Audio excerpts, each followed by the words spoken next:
And we're live. Welcome, everyone, to another episode of the Worldwide Wednesday podcast. I'm your host, Sovereign, And I'm Shiny. and we finally have a week with a lot of news to cover today. For one, we've got our episode tonight. Yeah. A lot of other things to cover, but let's go ahead and dive right into it. Yeah, so, first of all, Moon Knight. What the fuck is happening? I kind of need, I understand how this episode was structured, where we are supposed to feel exactly like how Steven feels. Yeah. You don't know what's happening. It feels like you're in a dream that's most definitely not a dream, but feels exactly like a dream. Oh, without a doubt. Yeah. So the biggest element of that is the fact that whenever Steven goes in and out as far as his ability to perceive things, it's the the timeline of the plot itself skips along with him. So parts where we see Mark Spector take over are parts where we don't see. Okay, yeah. One thing that really caught me is just how often it is. You're surprised by how often it is?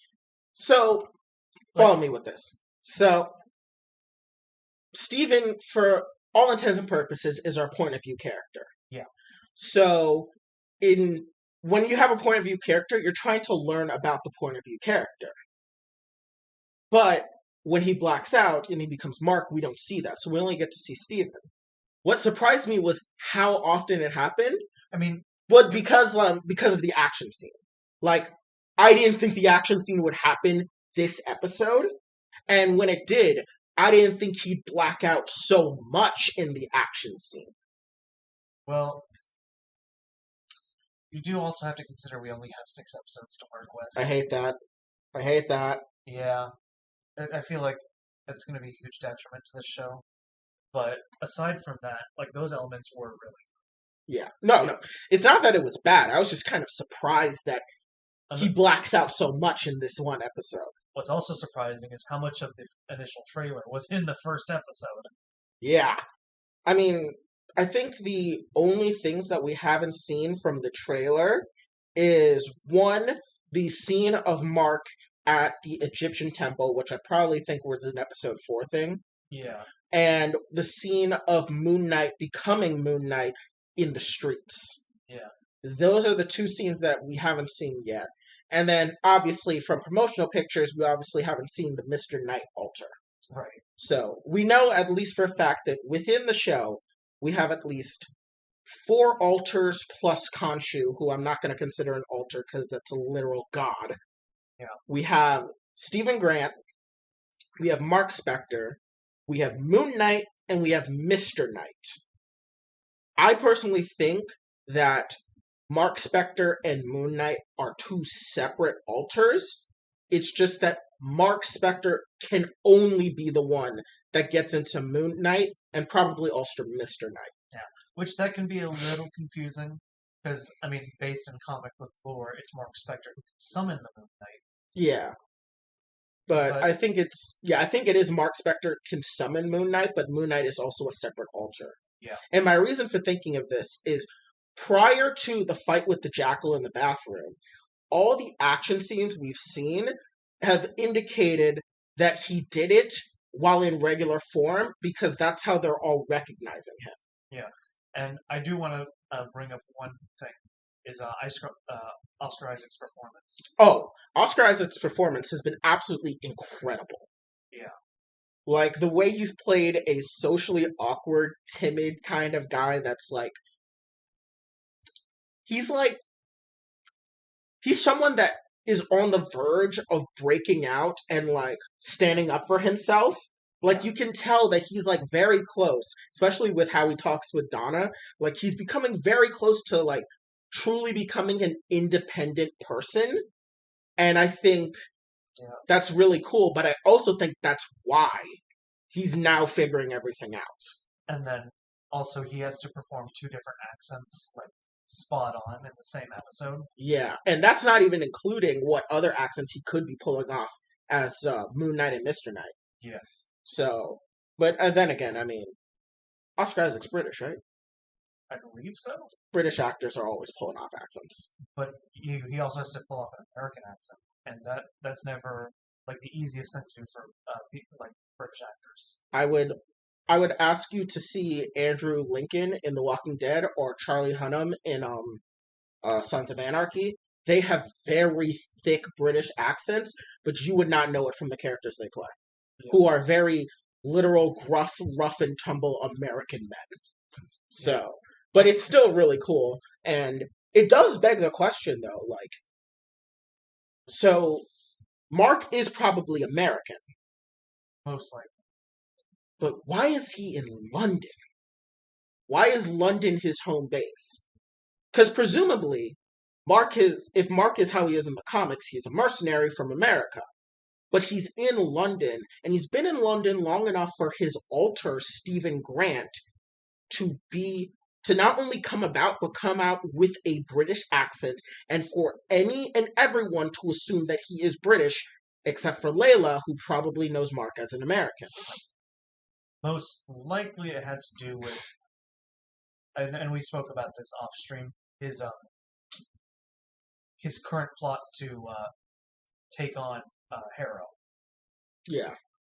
That's most likely what it's leading up to. Because considering that, like, with Khonshu and Mark Spector itself, it doesn't seem like this is the start of their journey to retrieve the Scarab. This seems like something they've been up to for a significant amount of time. Yeah, I would definitely say that they've been up to it for a significant amount of time, because Layla even says, I haven't heard from you in months. Yeah. And, given what we've seen of the missed calls, it's a lot. It seems like she's calling him at least probably 2 times a day, if not more. Yeah. I would probably say maybe 3 times a week, maybe at most. It depends, because with how flip phones are, when you go to when you're scrolling on a flip phone, it's a new page, and it looked like you got to at least a different page, at least 2 different pages, which could mean a couple calls maybe in a day. But either way, it's still ridiculous amount of time he's been there with just apparently just up and cut off everyone else. And then just how far they took Ethan Hawke's character, Arthur Harrow. Yeah. Which the first scene with him, very very jarring in the best way possible. I will say that I cringed so hard, and I don't mean that in the cringe embarrassing way.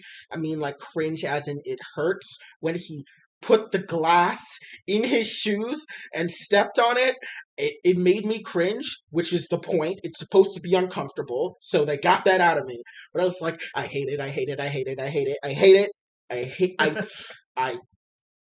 for me, I don't know what it is, but when it comes to broken glass being slowly put in something, that bothers me. If it's quick on anything, I'm fine with it. I watched Final Destination 3.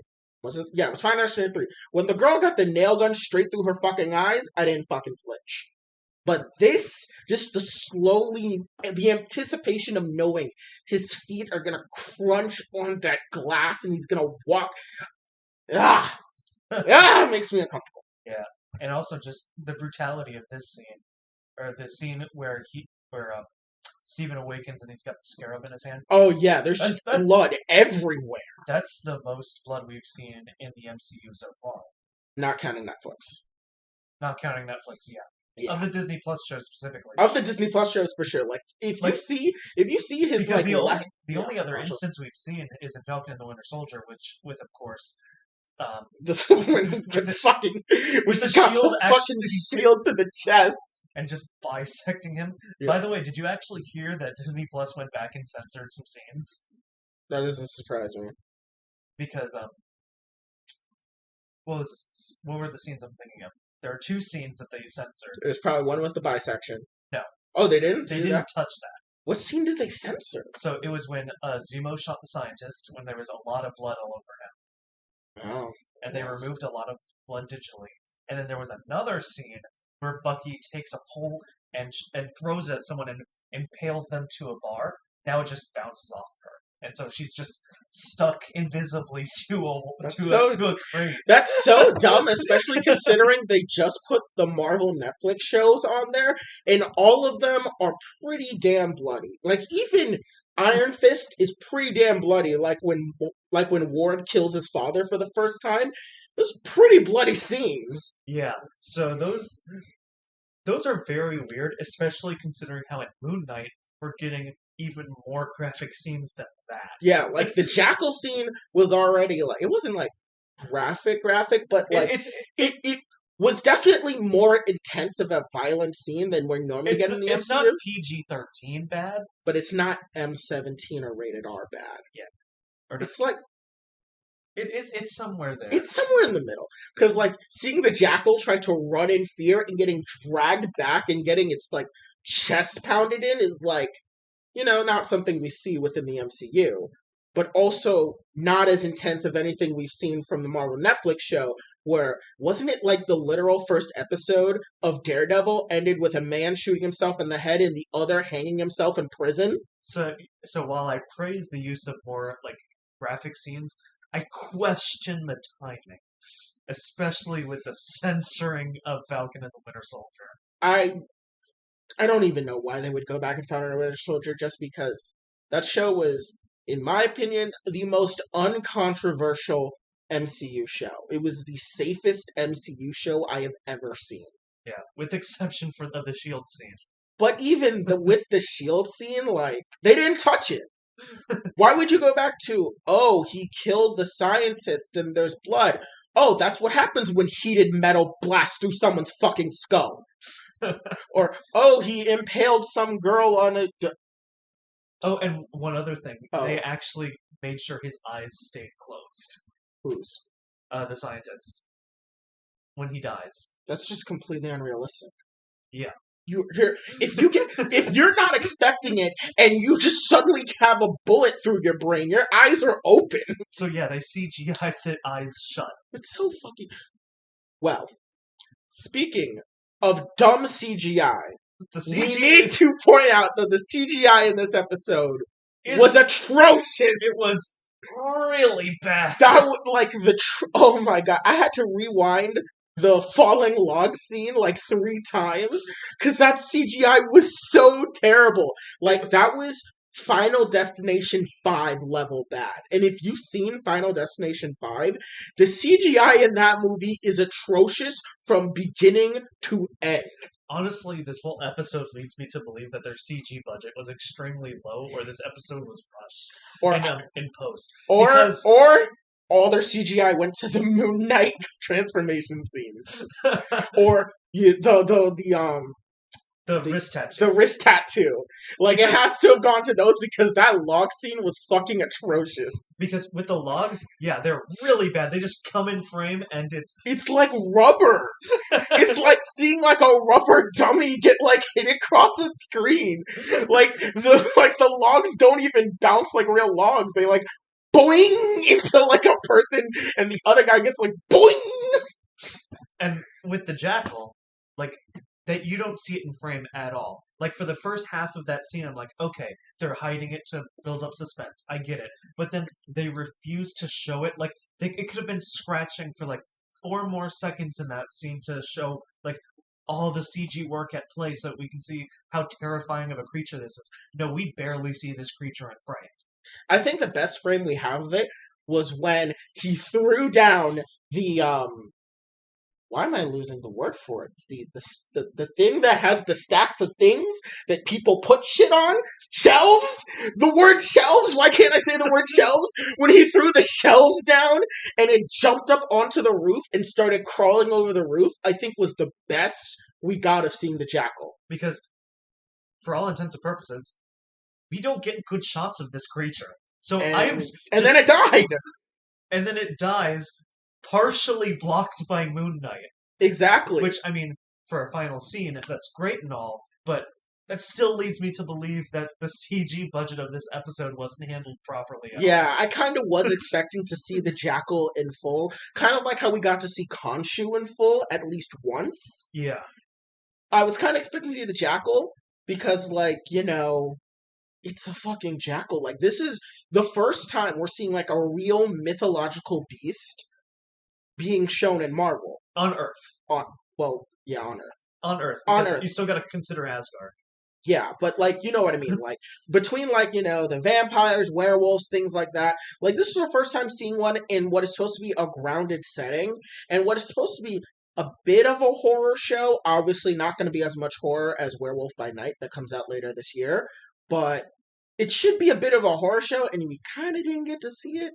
So I'm hoping with the next set of mythological beasts that will probably show up in this show, we get better looks at them. Because, I mean, Yeah. the Egyptian gods are not pretty.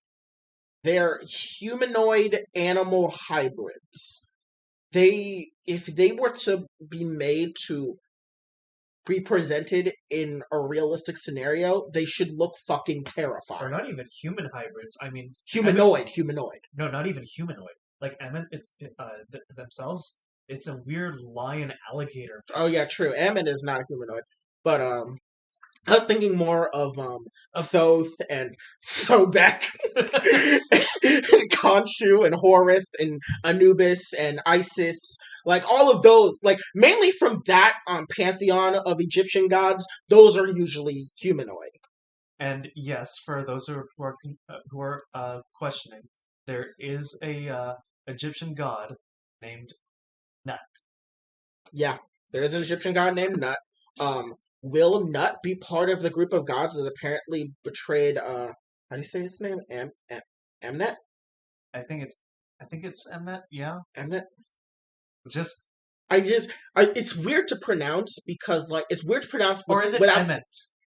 It's weird to pronounce without seeing the word in front of me. I think it's Emmet. Ament. But then there's also the Ament, which is supposed to mean the nine, representing the nine gods that are supposed to be the main center of this series. Yeah. There's the goddess Ament, but then there's the Amend, which is supposed to be the nine. I'm gonna need to. I'm gonna need to see these words more to get them down. But, but fucking Sobek. Anyways, but the episode so far was like really good, CGI notwithstanding. The episode itself was really good. The way it made you feel very discombobulated, very uncomfortable, and how you just feel like you're just missing part of the story, I think was done masterfully, and I would be very surprised if that wasn't done intentionally because it works perfectly. Like you very much feel exactly like how Steven feels. You're just like, what the hell is happening? And then when he wakes up, your part of you is like, that wasn't a dream. But could it have been a dream?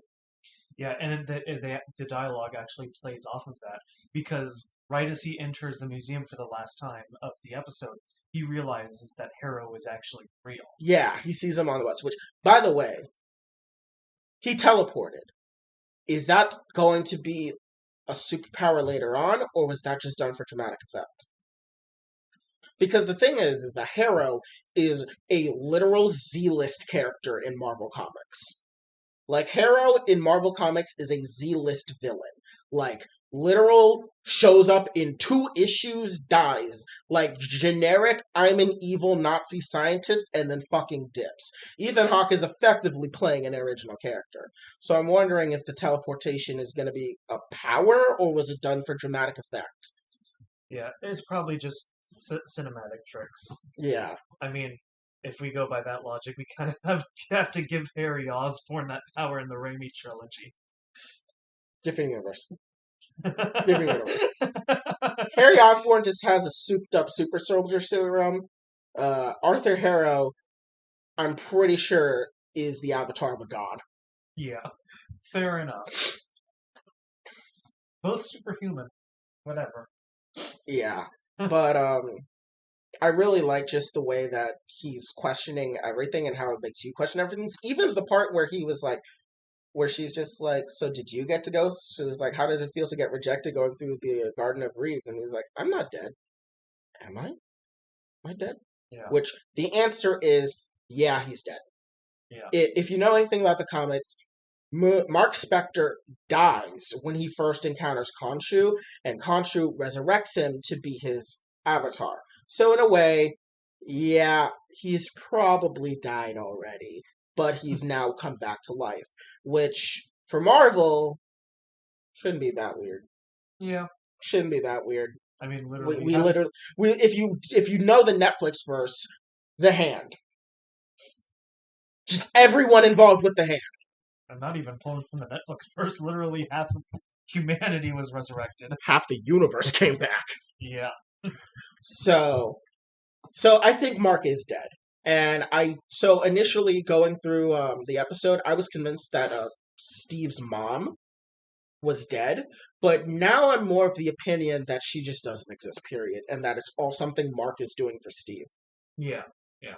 At first I thought it was that his mom is dead, but I don't think she exists, period. I don't think there is like a mother character. I think it's just made up. And that the real dead character all along is Steve slash Mark slash everyone that is in that body. Yeah, yeah. And I would agree with that. Yeah, like I am fairly convinced that when we get that temple scene, we're going to see him getting shot.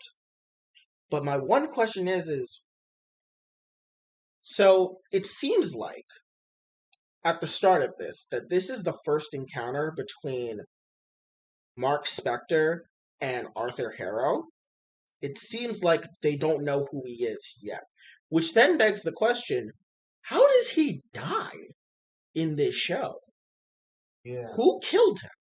Because it's clearly he was doing something in Egypt involving the Egyptian gods, but it was not involving Arthur Harrow's group because their first time seeing him is when he killed two people in that castle, which, by the way, there's a fucking castle that just is not acknowledged.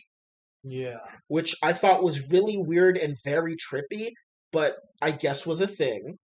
Which is very weird if you consider the context of the town that Stephen first wakes up in, because it's modern-ish. Like it's obviously it's old architecture, but everything around it is modern. That you would think that the castle there just wouldn't be there. I think that architecturally makes sense because you wouldn't want to tear down a castle. But it's just the way I'm thinking about it is this. So, from what we see of his path running from the field with the castle to the town, it's not that far. But also, it's not on the mountain road.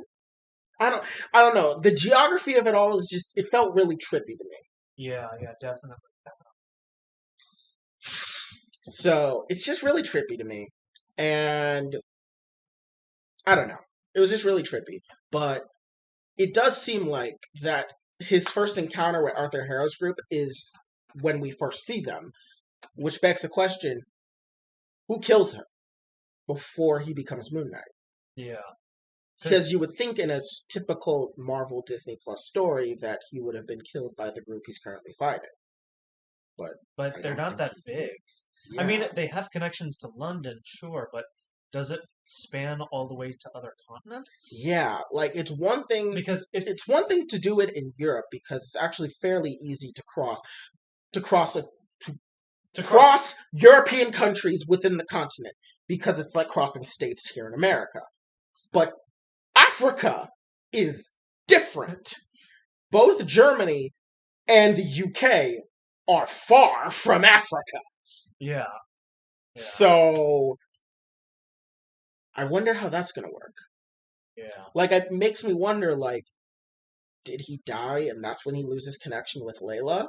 And was he just doing, like, a separate mission entirely before dying and ending up in London and developing Stephen Grant? And I mean, yeah, it could be, like, done completely different rather than getting shot. They could be separated and then, or trigger, like, a pyramid trap inside it. You're thinking more like Raiders of the Lost Ark? Yeah, where they get separated, and thus that makes them like lose connection for several months, and then that's where Mark Spector dies. Yeah, it could be done like that to eliminate a connection to an evil group.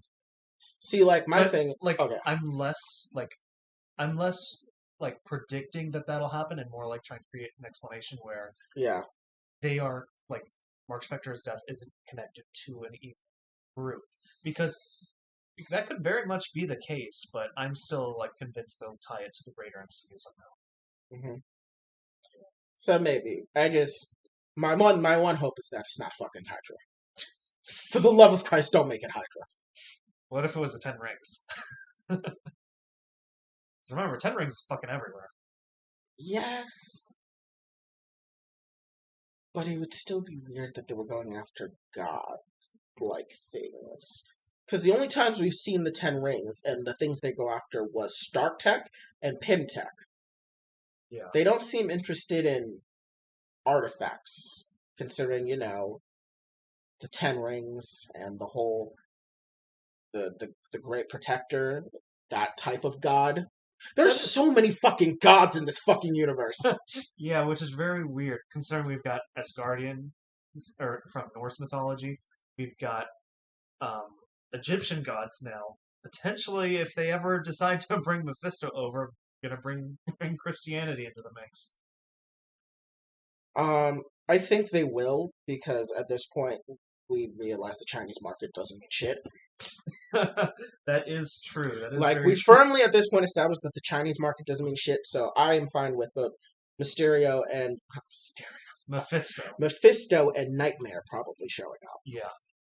But, man, we keep getting sidetracked, but I don't know, like, this episode is just good because it'll let your imagination run wild with speculation about what just is going on, which I think was something that was greatly missing from a lot of MCU discussion post WandaVision. Yeah. Because, like, everything before that was kind of telegraphed. There wasn't a lot of, like, things you could speculate about the world and what's going on. I feel like this is the first MCU show since WandaVision that as you sit down and just start questioning everything, like just everything. Really? And it allows you to just spiral out into just so much other things and how this will connect to the world. Okay. And I think it's really good. And to be perfectly honest with you, I think this show would have still been, like, so far, I feel like this works as its own self-contained thing so far. Like, if this was ripped out of MCU continuity, I still feel like the premise itself is interesting enough. Which I think is another thing that the other MCU shows have been lacking, and hell, even some of the movies, is that they don't work without their MCU connection on just standalone episode ones, which on one hand makes sense, it's a shared connected universe, but on the other hand, it is a bit gatekeeping.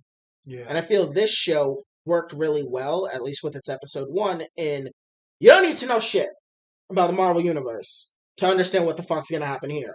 Yeah. None of you will understand what the fuck is happening. Yeah, very few movies on its own managed to pull that off, especially in the past couple of years. I think the only one that pulls it off effectively well is Shang-Chi.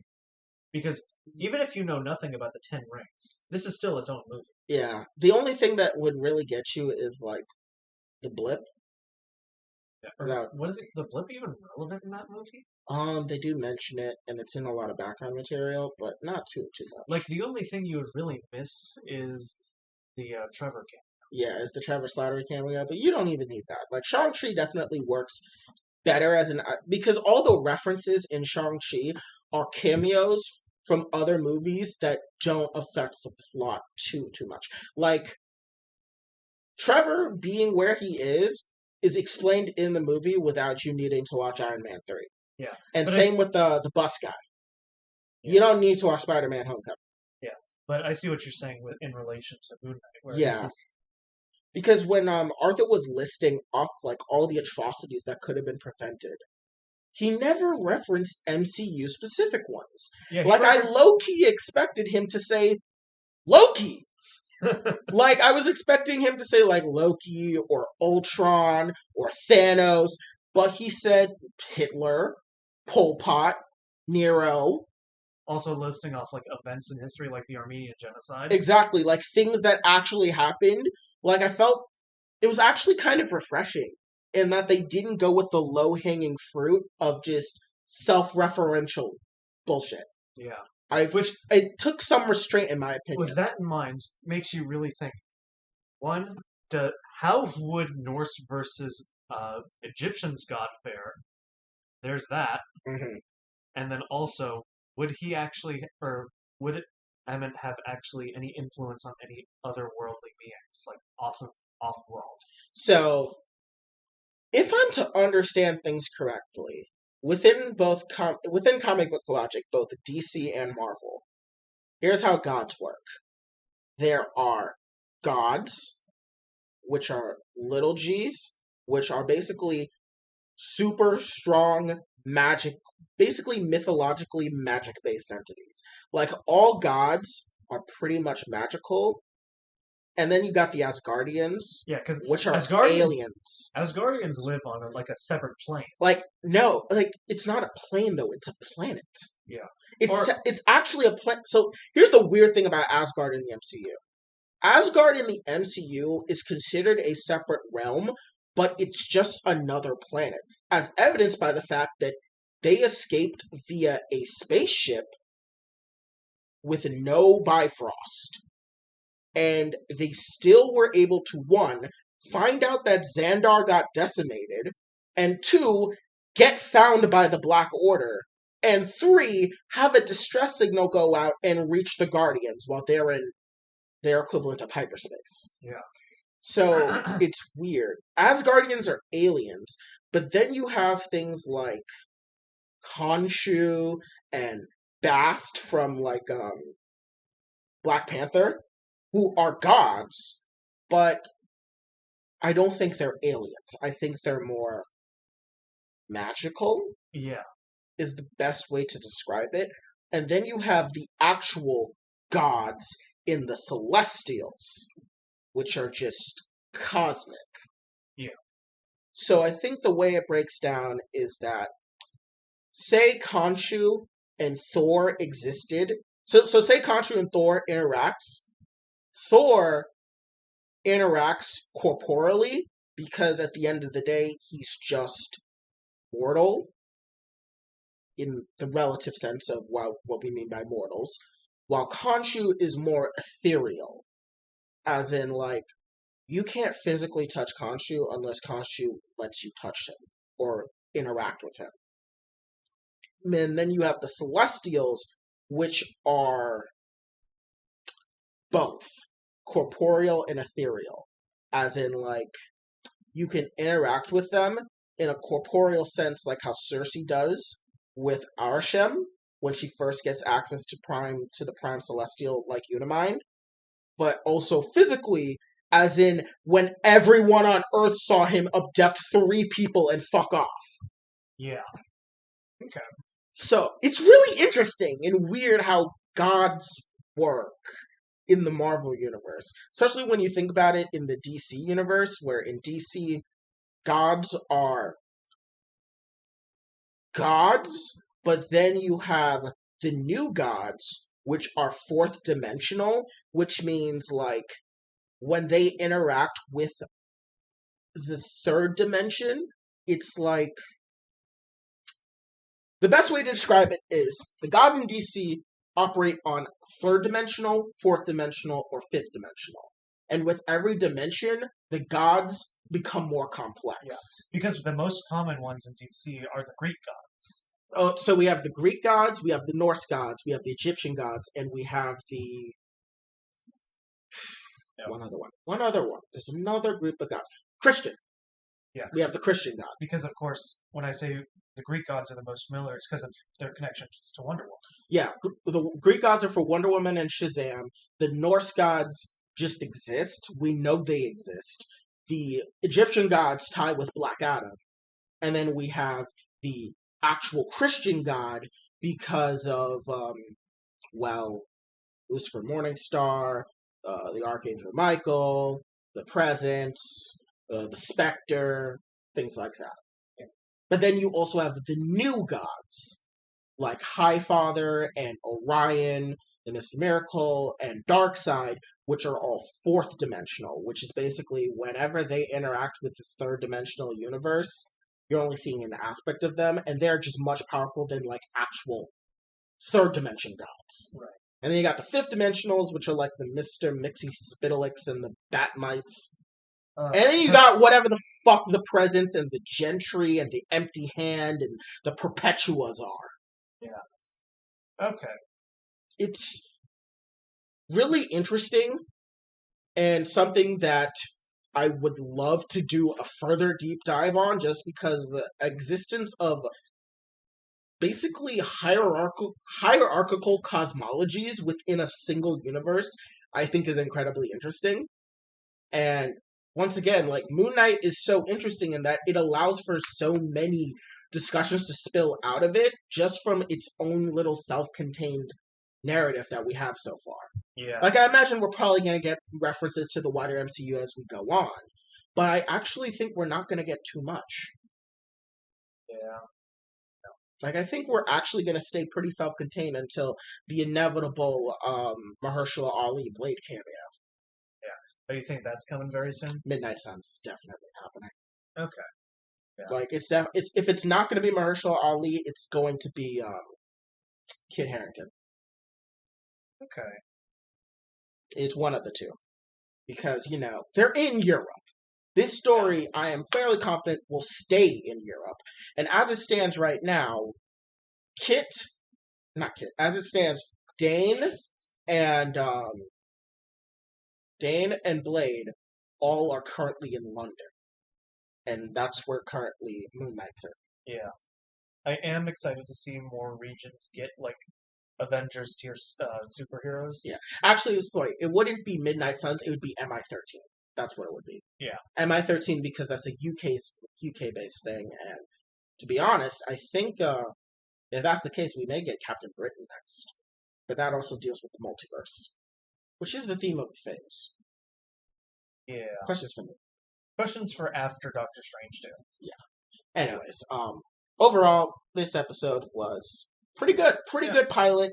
Pretty good just season opener. Just really good setting the mood. In my opinion, this is looking to be, if it keeps up its proper momentum, the best one yet. Just fix your goddamn CGI. Yes, and please, please, please have your story work within a 6-episode structure. If you can't do it in 6 episodes, make it 10. We know you have the money for it. Yeah. So, I'm going to give it just a 7 out of 10. I'll give it a 7 out of 10, too. Yeah. Pretty solid. Okay. One thing that I forgot to mention to Sovereign that we probably should talk about, which is MCU related, which is why I want to bring it up now, is that we have Nova got announced for a project, whether it be a movie or a Disney Plus show. It has been announced, which is pretty cool considering we've been getting teases for a Nova project since 2014, because that's when Guardians of the Galaxy 1 came out. Yeah, so it is confirmed that it's going to be Nova, and the Nova that we'll be following will be Richard Rider. Okay. So, what are your thoughts about that? I actually know nothing about the Nova character. So, from what I've gathered, the Nova Corps are somewhat like the Green Lantern Corps in the sense that they're space cops and they patrol the space and, do the things. And you've seen part of the Nova Corps already with how they've acted within Guardians of the Galaxy 1. And the brief cameos that we see them in, like, What If, and the reference to how they just got fucked by Thanos. Yeah. So they're like space cops. And from what I gather, I think what they're going to do with Richard Rider is that there was an event in the comics called Annihilation that was running parallel in the timeline to Civil War. So while all the heroes of Earth were fighting each other over the Superhero Registration Act, out in space, a new villain came out named Annihilus with his Annihilation Wave. And he decimated the universe. He defeated Thanos, the Shi'ar, the Kree, the Skrulls, the Nova Corps, the Guardians, I already said Thanos, Galactus, all of them decimated. Like, the universe is, like, getting absolutely fucked. And in the process of the Nova Corps getting slaughtered by the Annihilation Wave, there is only one Nova Corps member left named Richard Rider, and he gains the power of Nova. He gains the power of all members of the Nova Corps. and thus he becomes super powerful. And it's actually Annihilation that really brings characters like Star-Lord and Nova to forefront of the cosmic Marvel universe. So it's going to be different than what we have with Guardians of the Galaxy, where they're a mercenary group. Yeah. I think in this one, we're probably going to see Nova, like Richard Rider, get the powers of Nova after, like, I feel like it's going to start with when Thanos and the Black Order decimate Xandar, and we're going to just see Nova, like, kind of get his powers then, and then we're going to flash forward to the future, and we're going to see him doing whatever he does. I imagine someone like Captain Marvel will probably be in this project, just because she kind of has a Nova-esque role in the MCU, being effectively Space Cop, because she's the only one that could really do it. Yeah. So I think we'll probably see Captain Marvel. We may see the Guardians, maybe see Thor, is what I'm predicting. As for the plot... Actually, yeah. I've been hearing rumors that Guardians 3 might be their last appearance as the team. Well, when I say Guardians, I just mean, like, the characters, not necessarily as a team. Because I do think they are going to break out. Yeah. Like, it seems that's the direction James Gunn has been wanting to go towards, especially after everything that happened in Endgame, with how, like, effectively, Rocket and Nebula kind of had 5 years to bond and be friends, and then we have a Gamora that's just not their Gamora, and then you have Peter, Groot, Mantis, and Drax, who are all dead for 5 years. Yeah. Yeah, and with Thanos gone, like, Drax has no revenge plot anymore. And, well, Mantis's plot is convoluted as fuck, because in the comics she married the swordsman, as in our favorite himbo. She marries him in the comics. Him of all people? Yes, they get married. Mantis marries him in the comics. And let's just say I don't think we're going to see Tony Dalton in space. So, I don't know how they're going to be handling that. For a character like that, now you got me wishing for that now. Oh, yes. Like, in my opinion, it would make more sense in the MCU for the Tony Dalton swordsman to get with Palm Clementine's Mantis than whatever the fuck they decided to happen back in the comics, which was really fucking weird. Listen, the cosmic Marvel comics was a weird fucking beast. But anyways, back to Nova. As for the plot, I don't know much about any Nova stories.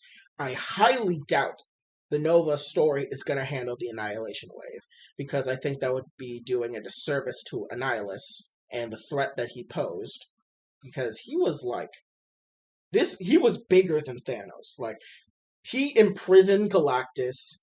He had Thanos on the fucking ropes. Like, he had pretty much everyone gunning for him, and he was fucking winning. It was pretty bad. So, I don't know what story they'll do with Nova, but I think it'd be really interesting, and it'd be nice to just get another new space hero. Yeah. Because, like, our last really big space hero was Captain Marvel. Yeah. But she was from Earth. And we have Star-Lord, which is from Earth, and I believe Richard Rider is also from Earth, but I honestly could just see them retconning him to just be a Xandarian. Yeah, especially with how, like, Captain Marvel's story mostly took place on Earth. Yeah. Yeah. I think it would be really cool to have, like, another, like, full space theme thing. Yeah. And hopefully just with no Earth. Like the original Guardians. Exactly. Like, Guardians 2 also took place not on Earth, but we went back to Earth more. Because we had a lot of flashbacks about Ego's time on Earth compared to the first Guardians, where it was just opening on Earth, rest of the movie, fuck Earth. Yeah. Well, sounds like an exciting project. You sound excited for it, so I'll match that hype. Yeah, I think it'll be really interesting, especially because it's just been... We've been told that Nova has been in the works since 2014.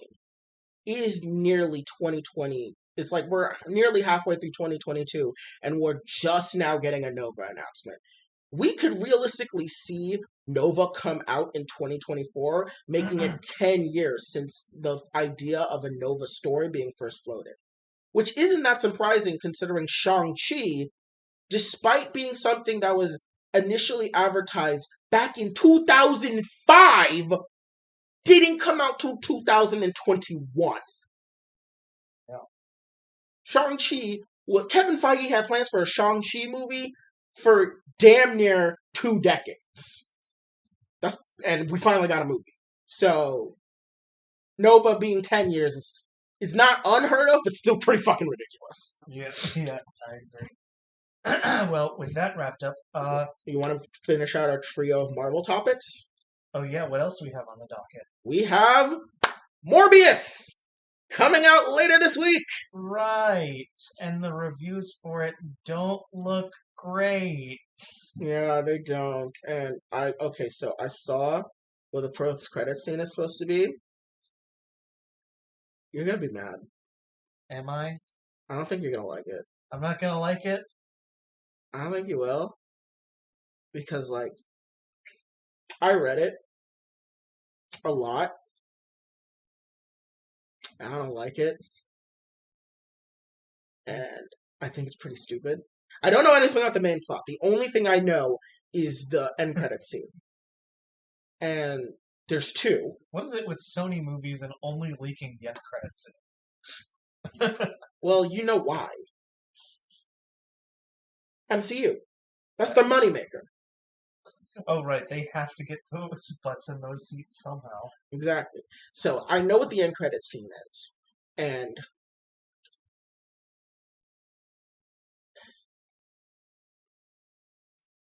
discussions for next week. Words cannot describe the immense disappointment I have. Yeah. But as a whole, I still, despite knowing that the end credit scene will be dog shit, I do have some bit of hope that this movie could be entertaining. At this point, I'm hoping it's not Venom 1 bad. Yeah. I hope it's interesting. See, here's a weird thing with the Sony movies is that Venom 1 and 2 were objectively not good, but yet somehow you still want to watch them and rewatch them. Like, Venom 2, in my opinion, was, like, phenomenal. Wait, let's hold on. But, not phenomenal. That's a very big over-exaggeration. It was a phenomenal Sony movie. No, because that would be Into the Spider-Verse. Venom Let There Be Carnage was a funny movie, and it was decent.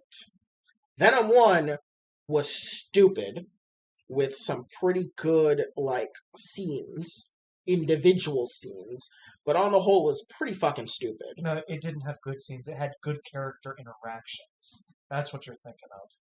Well, that's what I mean by, like, a scene. No, the scenes were awful. But you didn't like Lady Venom running through the forest? No, I want to get that image out of my head. Anyways, I want Morbius to at least be as good as Venom Let There Be Carnage, but I'm slowly losing hope it'll reach that level. Yeah. Especially because the Jared Leto hate train hasn't stopped yet.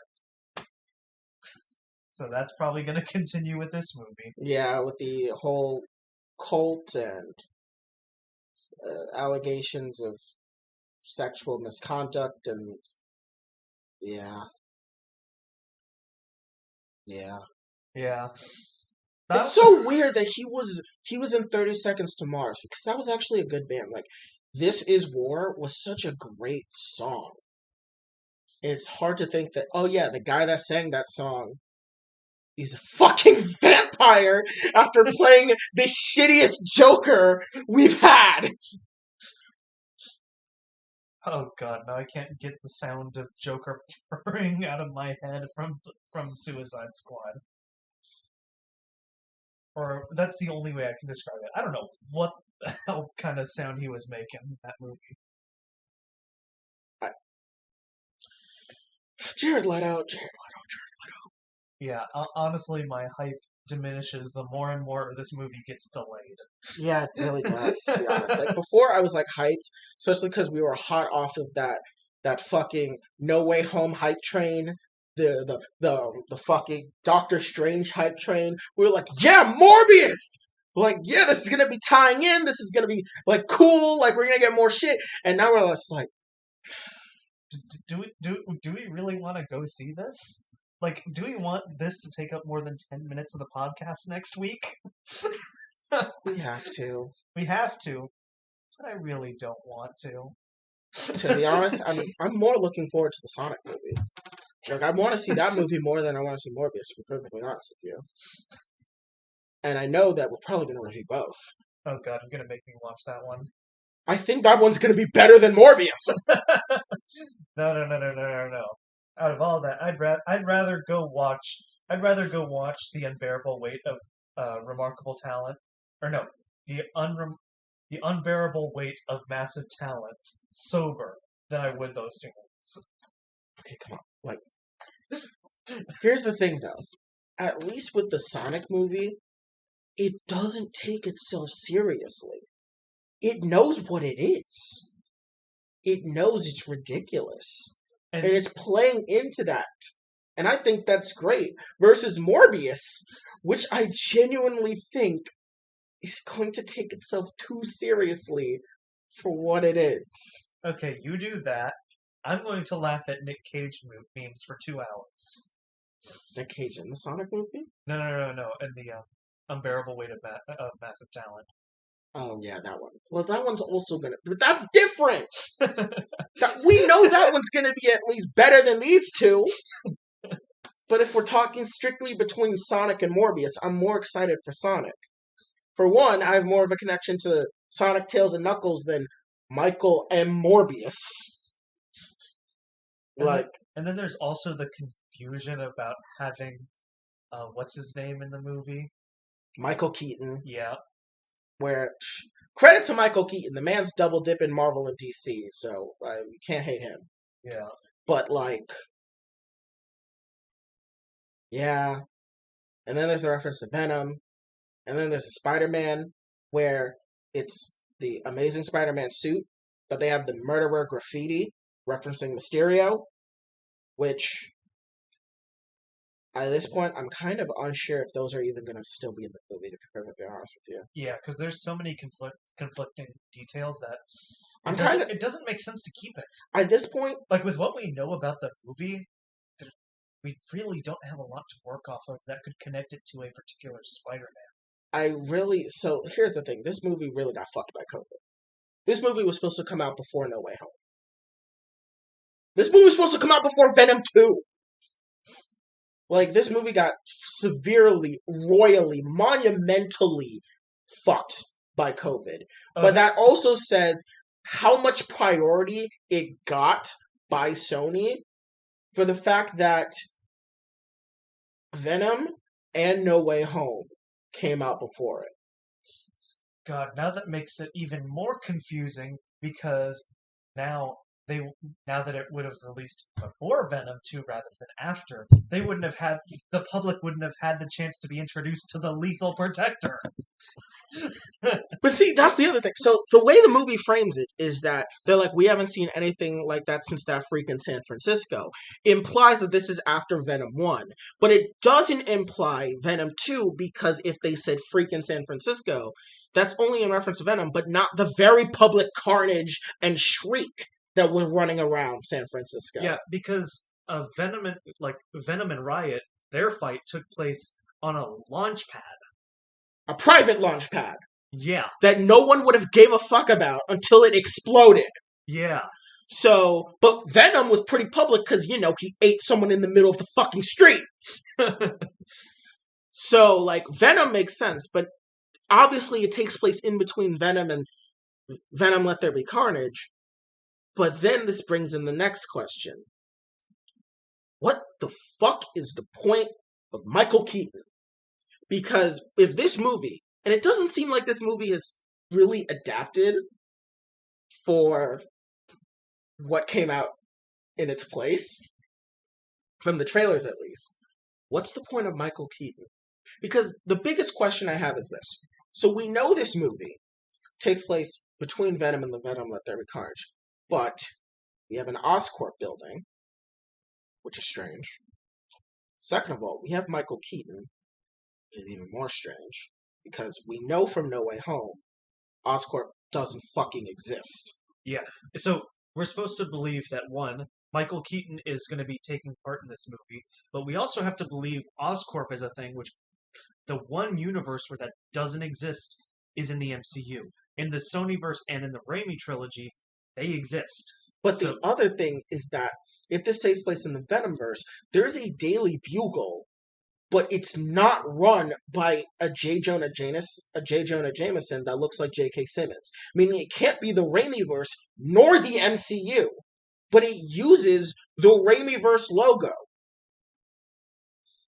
Yeah.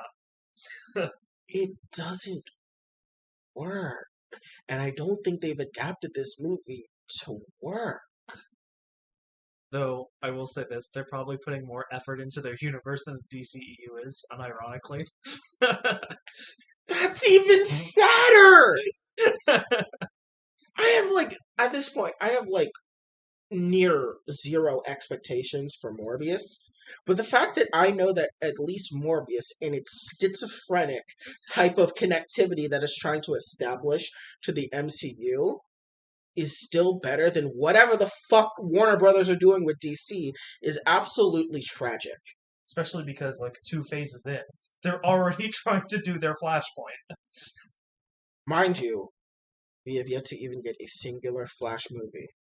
Oh, by the way, that was the other topic I wanted to talk about, which we will talk about as soon as we finish this clusterfuck of a segment, because I don't know what the hell to think about Morbius anymore, to be perfectly honest with you. Yeah. My expectations have gone from what was about a 75 to about a 15. I'm really finding a lot of difficulty in trying to think of something to make me care about it. Yeah, I reflect those opinions almost perfectly. The movie, in my opinion, should have come out in between Venom Let There Be Carnage and No Way Home. It had all the hype and setup. It was right there. It could have worked. All they would have needed to do was do a couple reshoots to make it seem like it takes place after Venom Let There Be Carnage, get a little bit of CGI, to make a reference to No Way Home, like Venom Let There Be Carnage was able to do, despite the movie being completed, and then they went back to make a connectivity to No Way Home after the trailer dropped. So,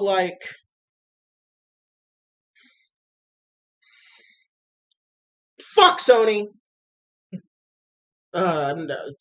Just know that more than likely when you see us next week, we will be tearing this movie a new asshole. Which will probably be the first movie we'll actually review that we actually didn't like on this podcast. Yeah, probably, Because actually. even though we were very critical about Let There Be Carnage, It was still fun. it was still a fun movie. That is a 6.5 of a movie. I'm expecting this one to be about a 4 or 3. Yeah. So, yeah. But the non-stop disappointment hype train about comic movies doesn't stop, because our next segment is going to be on what the fuck is Ezra Miller doing? What is he doing? Warner Brothers, do you have any control over any semblance of this franchise? No, see, you have disappointment in this. I am actually very happy about this, because I want Ezra Miller to be recast as soon as possible, because I do not like him as the Flash. That's not happening! He just won a fucking Oscar! He literally just won an Oscar over the weekend! Well, sorry. Oscar moment! It's effectively an Oscar for The Flash entering the Speed Force, which, by the way, bullshit! Spider-Man should have gotten that, and we all fucking know it. Fuck the Speed Force. That shit was not as hype as fucking anything in No Way Home. So, fuck that. But yes, so on the heels of getting an Oscar-nominated, Oscar-winning, Oscar moment, whatever the fuck the Oscar thing was, off of getting whatever the fuck that was, this dumb motherfucker gets drunk off his ass in Hawaii and assaults people and has disorderly conduct. Yes. And his movie's coming out in a fucking month, right? It's coming out this year, I think, yeah. What the fuck is happening? What is happening? Warner Brothers, what the fuck are you doing? Disney has never let this shit happen. Disney locks their fucking people in a cage. They have them in fucking cryostasis to not fuck up publicly. Notice how remember, like, William Hurt? He died. Who in the fuck at Marvel celebrated the life of William Hurt? They didn't. Why? He fucking raped people. That's why. They didn't care to give him celebration. Meanwhile, Warner Brothers, they can't keep what is effectively supposed to be the face of their next phase of the DCEU from getting shit-faced drunk in Hawaii and getting arrested. This shit is fucking early 2000s Robert Downey Jr. sloppy. What the fuck are you doing, Warner Brothers? I'll tell you what you should do. Recast The Flash. Please, for the love of God. The movie is already in post-production. That shit ain't getting recast at this point. No, you can make it to where you have a new Flash after the Flashpoint. It can work. We can have this to where we reset the universe and just reset all the actors, including Ezra Miller. This can work. I'm pretty sure Ezra Miller is playing 2 Flashes in Flashpoint.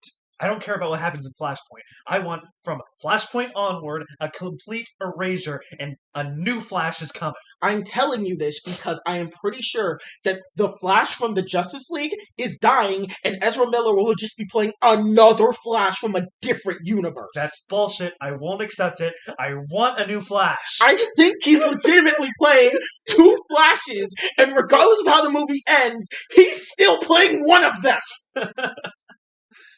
Let me have my fantasy. I don't like this Flash. I want a new Flash. Please make it happen, Warner Brothers. Like, this is just so fucking dumb. Like, the reason why I even want to talk about it is because this is just emblematic of the absolute dumpster fire that is literally anything that James Gunn didn't touch in this universe. Because outside of the Suicide Squad and Peacemaker, what in the DCEU is actually good? I have a soft spot for the original Suicide Squad because I think it's so fucking bad. It's hilarious. But outside of that, what do you have, really? Like, only Shazam. You have Shazam because Wonder Woman 84 shit the fucking bed. You didn't even have a solo Batfleck film. Like, what the fuck is Warner Brothers doing? Like, this is absolute fucking garbage. This is emblematic of a lot of the shit Warner Brothers has been doing with their franchises. Still don't even know where Pattinson fits in all of this. Honestly, leave him alone. Leave him alone. Leave him. Have him with his own separate contained universe like it's the fucking Arkham video games. You know what? Don't cross him over with shit. Because clearly, anything outside of that is an absolute dumpster fire on the level of Chernobyl in terms of toxicity. You know what? I'm fine with that. If we just have 3 separate Warner Brothers universe, we have the DCEU, we have Joker, and then we have the Batman. Oh, by the way, I think DC Dark is dead. I think it was around for one movie, and it's gone. Oh, I guarantee it. I don't think we are getting another DC Dark movie. I think that shit died. Yeah. Which is really telling. How the fuck did they structure this shit? This is so fucking dumb. It's so fucking stupid. All of it. Like, and, you know, this is not the only franchise Warner Brothers has acquired and then subsequently just shove their massive fucking dick down their throat and choke them to death on accident. Because they did this shit with Mortal Kombat as well. Mortal Kombat and the DC Universe are side by side in getting absolutely ass blasted by fucking Warner Brothers' incompetence. Like, this is so just terrible. I hate it. The only thing that Warner Brothers has done well with DC in any type of visual medium that is not a fucking comic book is Young Justice. And I'm hyped for Young Justice Season 4 Part 2 to come out tomorrow, because that shit seems to be the only fucking thing of quality. But, by the way, they don't fund it. There are, like, no fight scenes in Young Justice because they don't have the money for it. Do you know how many PowerPoint slides we get in Season 4? Every episode, there's a flashback, which is effectively just PowerPoint slides with literal generic screaming like PNGs and JPEGs as their stand-ins. Like, we got Vandal Savage's backstory about like his story with how he effectively created Atlantis and Homo Magi's, and it was told in a fucking slideshow. I shit you not. It was a slideshow.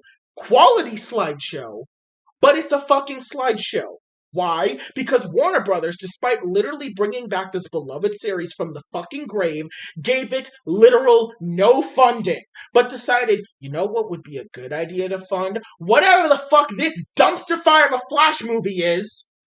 Oh, we'll do whatever. Like, I just don't know what the fuck they're doing. It's so fucking dumb. And now the literal face of the DCEU, the literal face of the DCEU, in spectacular fashion, on the heels of probably winning what is effectively one of the biggest rewards of his career thus far, in getting a scene nominated in the Oscars and winning, even if it's not an official Oscars, it's still really fucking good. What is he doing? Gets shit-faced drunk, assaults people, and gets thrown in the fucking drunk tank in the middle of Nowhereville, Hawaii. Whew. That was a lot. I'm just immensely disappointed, and my day is ruined. Well, let me fix it. I'm going to bring you back up from the ground, repair your hope in DC, and we are going to advance to our next segment, where I will bring you up and restore hope in your mind, where we will talk about the Batman's deleted scene that got released this week. So I actually have not seen it, but I do know what it was supposed to be because I had read the Matt Reeves interview beforehand. So it is him talking to Barry Keoghan's Joker, asking for help on how to deal with the Riddler. Yes. Okay. So pretty much it's about 5 minutes long, and overall I want to get into the design of his Joker, and it's horrifying because he doesn't have his hair together. Like he has like very visible like burn scars on the back of his head, and it's horrifying. It's absolutely like the most like unhinged looking Joker we've ever seen. Like more unhinged than Heath Ledger's Joker, which while he like most of it comes from like his matted up hair and like facial scars. No. Like burns occupying the back of his skull and like hair not being able to grow out of certain places. Like this design is really cool. Okay. And we don't get actual like visual like appreciation of Joker in the scene that where he is in the Batman, but he is all up and at him. Okay. So I love this scene. This scene is really good, but at the same time, I appreciate it not being in the movie. And let me explain. Okay, one thing I do want to say is from what the picture you're describing in my head, it sounds like this Joker design was inspired from Batman Endgame, or Batman Death in the Family, where the Joker cut his face off. Follow me on this. Oh, I've heard of this. Okay. So then you know about how he cut his face off, and when it's stapled back on, it's just like he looks like a fucking psycho. More so than he already does. What I'm hearing is he kind of looks similar to that, is what I'm hearing. Yeah, as far as like the burns and the hair and all that. Of course, he hasn't cut his skull off. Oh yeah, no. But like when you're describing this unhinged, ugly look, I'm assuming you're thinking more akin to like how he looks in Batman Endgame, where he looks far more demented than any version of Joker we've seen before. And his dialogue is really good. Because he just, like, when Batman first walks in, he's like, oh, you brought me an anniversary gift of our first time fighting. And, of course, it's the files on the Riddler. Yeah. And so he analyzes it, says things like, this is a guy seeking attention, maybe from unhealed wounds, from stolen lunch money to being beaten up as a kid. And then that's when the Joker not reveals, but implies that maybe they're one and the same. And that's as in he's one and the same, or that Batman and Riddler are one and the same? Yes. That Batman and Riddler are one and the same? Yes. Which I appreciate not being in the movie, because that being in the movie would be a detriment to the ultimate realization. At the end when he sees the guy saying vengeance? Yes. I definitely agree. Now that you've said that, I can agree why that scene was cut out. Yeah, so while it is an amazing scene and I absolutely love it, this movie is so tightly written so well scripted that this scene not being in the movie, despite how good it is just ultimate praise on the script writers and the director for making this one of the tightest superhero scripts ever to be shown on cinema. And that a scene like this, despite how much obviously the director was cranking it behind the camera on how amazing of a scene this was, he knew that ultimately this was a scene that would ultimately be a detriment to the final realization that the audience is supposed to come to. I can see that. I definitely can see that. And to be honest, I think that works even better to build up the mystique of the Joker in this universe, because like in this deleted scene, he's not supposed to be the Joker. He's just supposed to be the criminal. I mean, in the credits, I'm pretty sure he's just listed as Arkham Criminal. But in this, like, he's got the paint, he's got the green hair. But he has the look, but he's not the person Joker. No, he is. No, what I'm saying is Matt Reeves, when describing who he is in the deleted scene, said it's not the Joker. It is who will become the Joker. Yeah. Which might also be a reason why he deleted the scene, because this does imply this is this universe's Joker. Yeah. So probably what he's describing is what he wanted, but didn't reflect accurately in the movie, so that's another reason why it got cut. Yeah. Unless they want to go through Joker's route. Which could be interesting and could tie in to actual like Joaquin Phoenix Joker, but that's a huge stretch. That's a massive jump. And it'd be a massive I don't jump. think audiences are ready for that. Yeah, I mean the Three Jokers story in and of itself is pretty new, and even in the comic world, it was mixed reception on it, because like it makes sense, but at the same time, it doesn't. And it's hard to describe. And also leads to Batman's dumbest moment on the Morbius chair. It was like, okay, I've got this chair of infinite knowledge. Tell me who the Joker is. There are 3 Jokers. What? I've got more questions. I must go out and find the answers. Despite the fact there is literal God chair over here who can literally tell him the answers, but no, he just fucks off and goes searching for the answer himself. I mean, at this time, you still have to remember, in universe, when that happened, the Anti-Monitor and Darkseid were in the process of trying to kill each other. And Hal Jordan was like, listen, you're gonna get off this fucking chair if it's the last thing you do, because I know you, Bruce, and I know you're gonna abuse this power, because you're not God, and I know if you were God, it would be fucking horrible. So in his defense, there were more pressing things. And by the end of the arc, the chair was taken by Owlman and the Grid, and then Metron, and then Dr. Manhattan decided to kill all 3 of them and left the chair on the fucking moon. Okay, sure. Darkseid War was a trip. Justice League Darkseid War was a trip. Yeah. It had a lot of things, like Barry Allen, the god of death. Yeah, but I do also want to touch on like how well the actor portrayed Joker. Like, but with his performance with Druig, like he portrayed like a very like someone who's very strict on his morals, like someone that very easily could have turned into the movie Psychopath, not being the psychopath. Yeah, but with his performance as Joker, it's like he's a completely different actor. Do you think it's like a glimpse into what potential he could have had if he decided to play Druig as a psycho? Ooh, that could be something else. I think you're getting on something with that one. If the way you've described it and how I'm picturing how he acted from in that not at credit scene because it was at the ending of the movie, in like the ending of the movie, I'm guessing it's kind of like he plays Joker how we expected Druig to be, considering Druig's power was mind control and he looked like a fucking cult leader.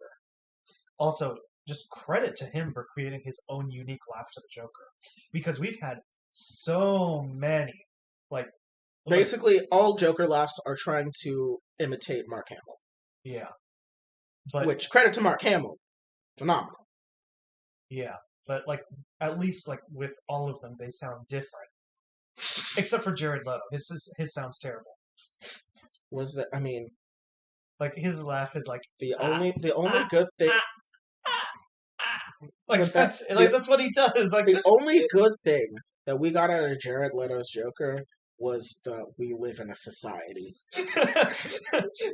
It was the only good thing we got, and Scott Snyder knew exactly what the fuck he was doing with that when he released that trailer.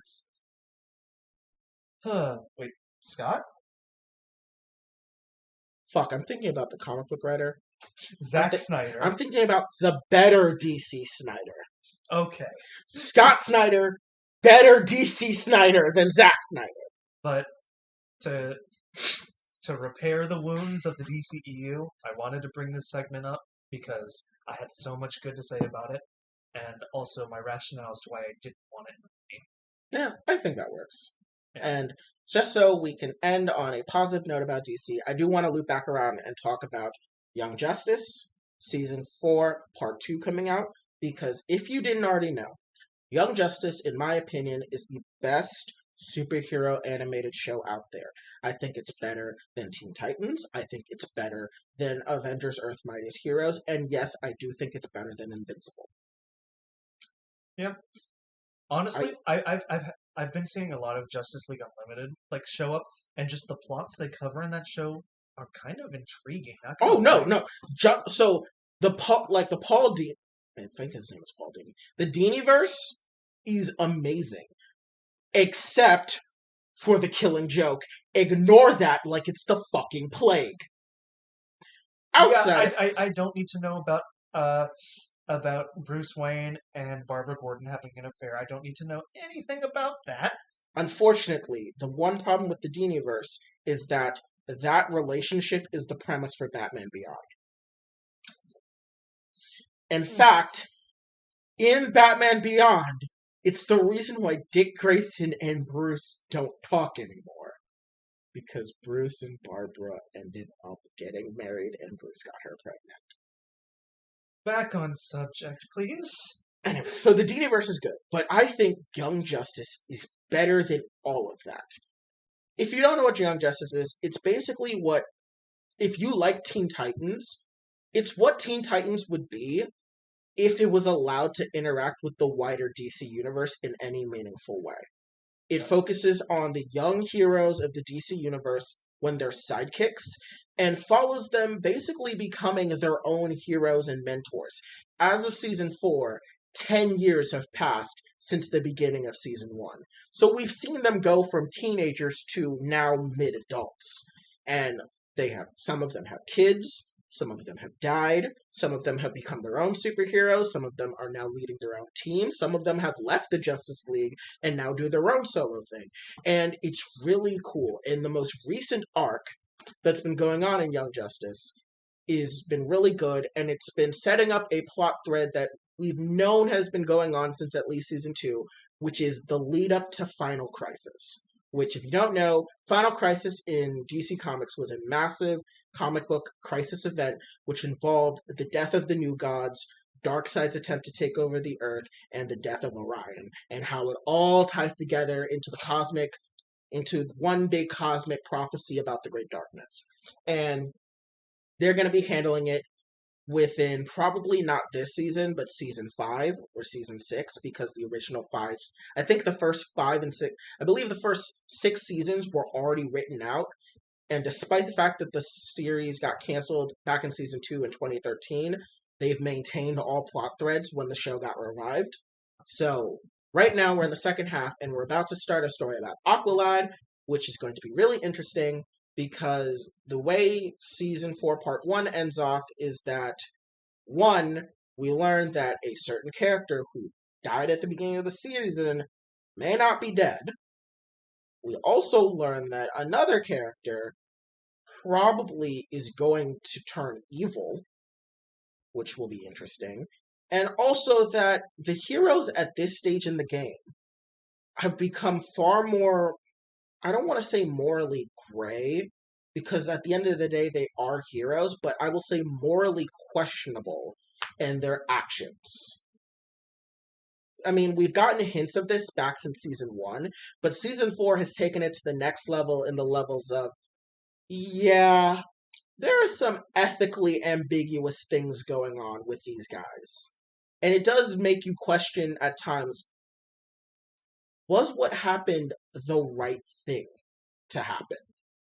Like Artemis has like a really great like arc. It's with her and Cassandra Cain, and it's really cool. But there are some ethically weird things. Like there are some things where she's like she kind of like threatens to just outright murder people. Or Zatanna. Oh, Zatanna. Where she the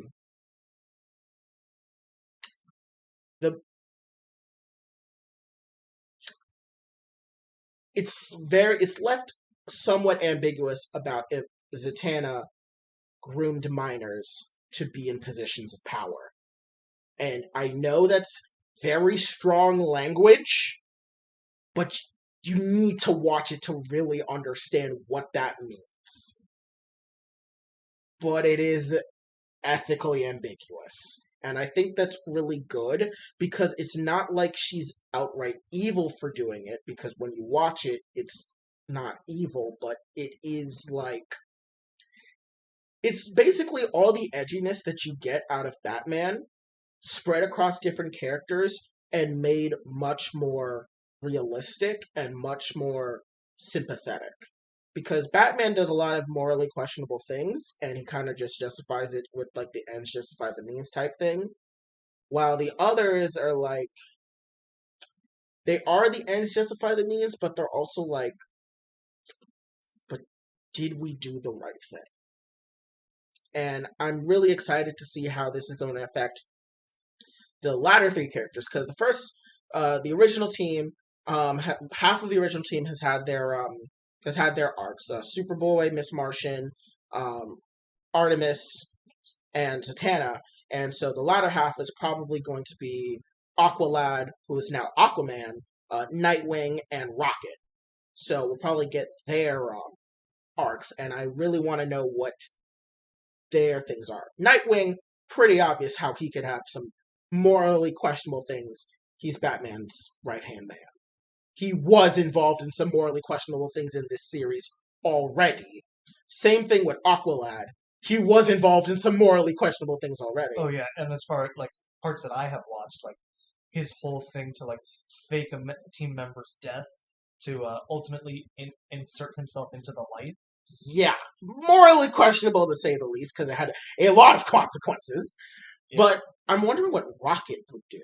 Because Rocket's whole thing is that she's from the Dakotaverse, which is made by the great comic book writer Dwayne McDuffie, creator of Static Shock, creator of Icon and such. And like her big thing in the comics is that she is supposed to be like a foil to Icon. Icon is basically an alien who looks like a black male who came to Earth and has lived on Earth for years. And so basically he's a black man living in America that's a conservative in a lot of ways, versus Rocket, who is a black woman who is from Earth and has grown up in racist America, and she's more revolutionary and wanting black liberation and just liberation in general. And so I'm wondering what kind of story arc she can be had. Because of the original team, she has gotten the least amount of focus, which I imagine is partially due to the fact that it was in dispute for a while about how much control DC had over Dakotaverse characters, because they were in a massive legal battle with the McDuffie estate, which has since been handled. So I'm really interested in seeing how that's going to go. But I just wanted to say that this is probably some of the best DC content out there, and it's a shame that it doesn't get a lot of attention, because the DCEU is such a massive clusterfuck, and a lot of times when DC Comics goes trending, it's because of storylines that are absolute clusterfucks.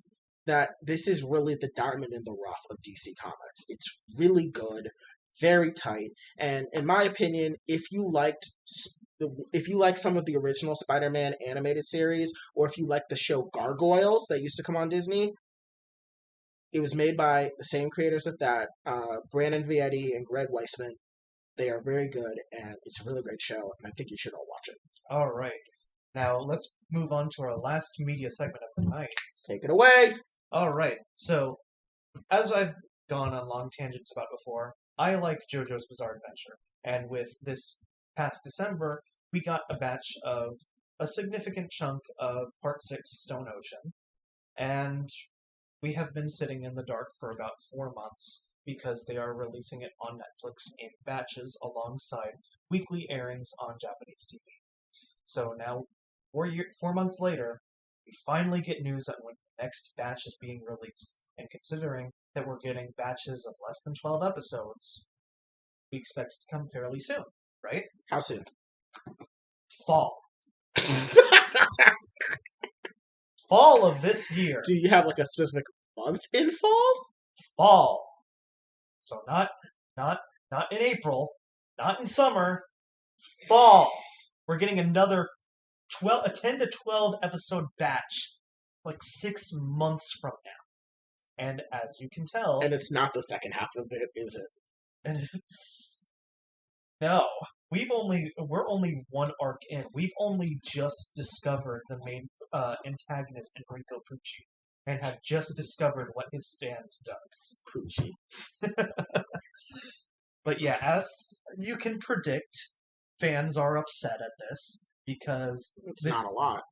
It's not a lot, and it's the way they're releasing these episodes leads to a great amount of degrading of the quality of the show, because with Part 5, the biggest complaint you could have that isn't story related or quality of the part related is that they constantly did recap episodes, which were annoying. Those are so bad in anime. Yeah, but in Part 6, the plot has moved fairly well. Mm-hmm. Like within these 12 episode batches. The first batch has been pretty good. No complaints of the quality of the art. The art is great. The sound design is amazing as always for JoJo's. But having almost 8-month gaps between groups of episodes, this does not lead to a good experience of a story. It definitely reminds me of how it reminds me of how manga are released and how it's supposed to be enjoyed in its volume format.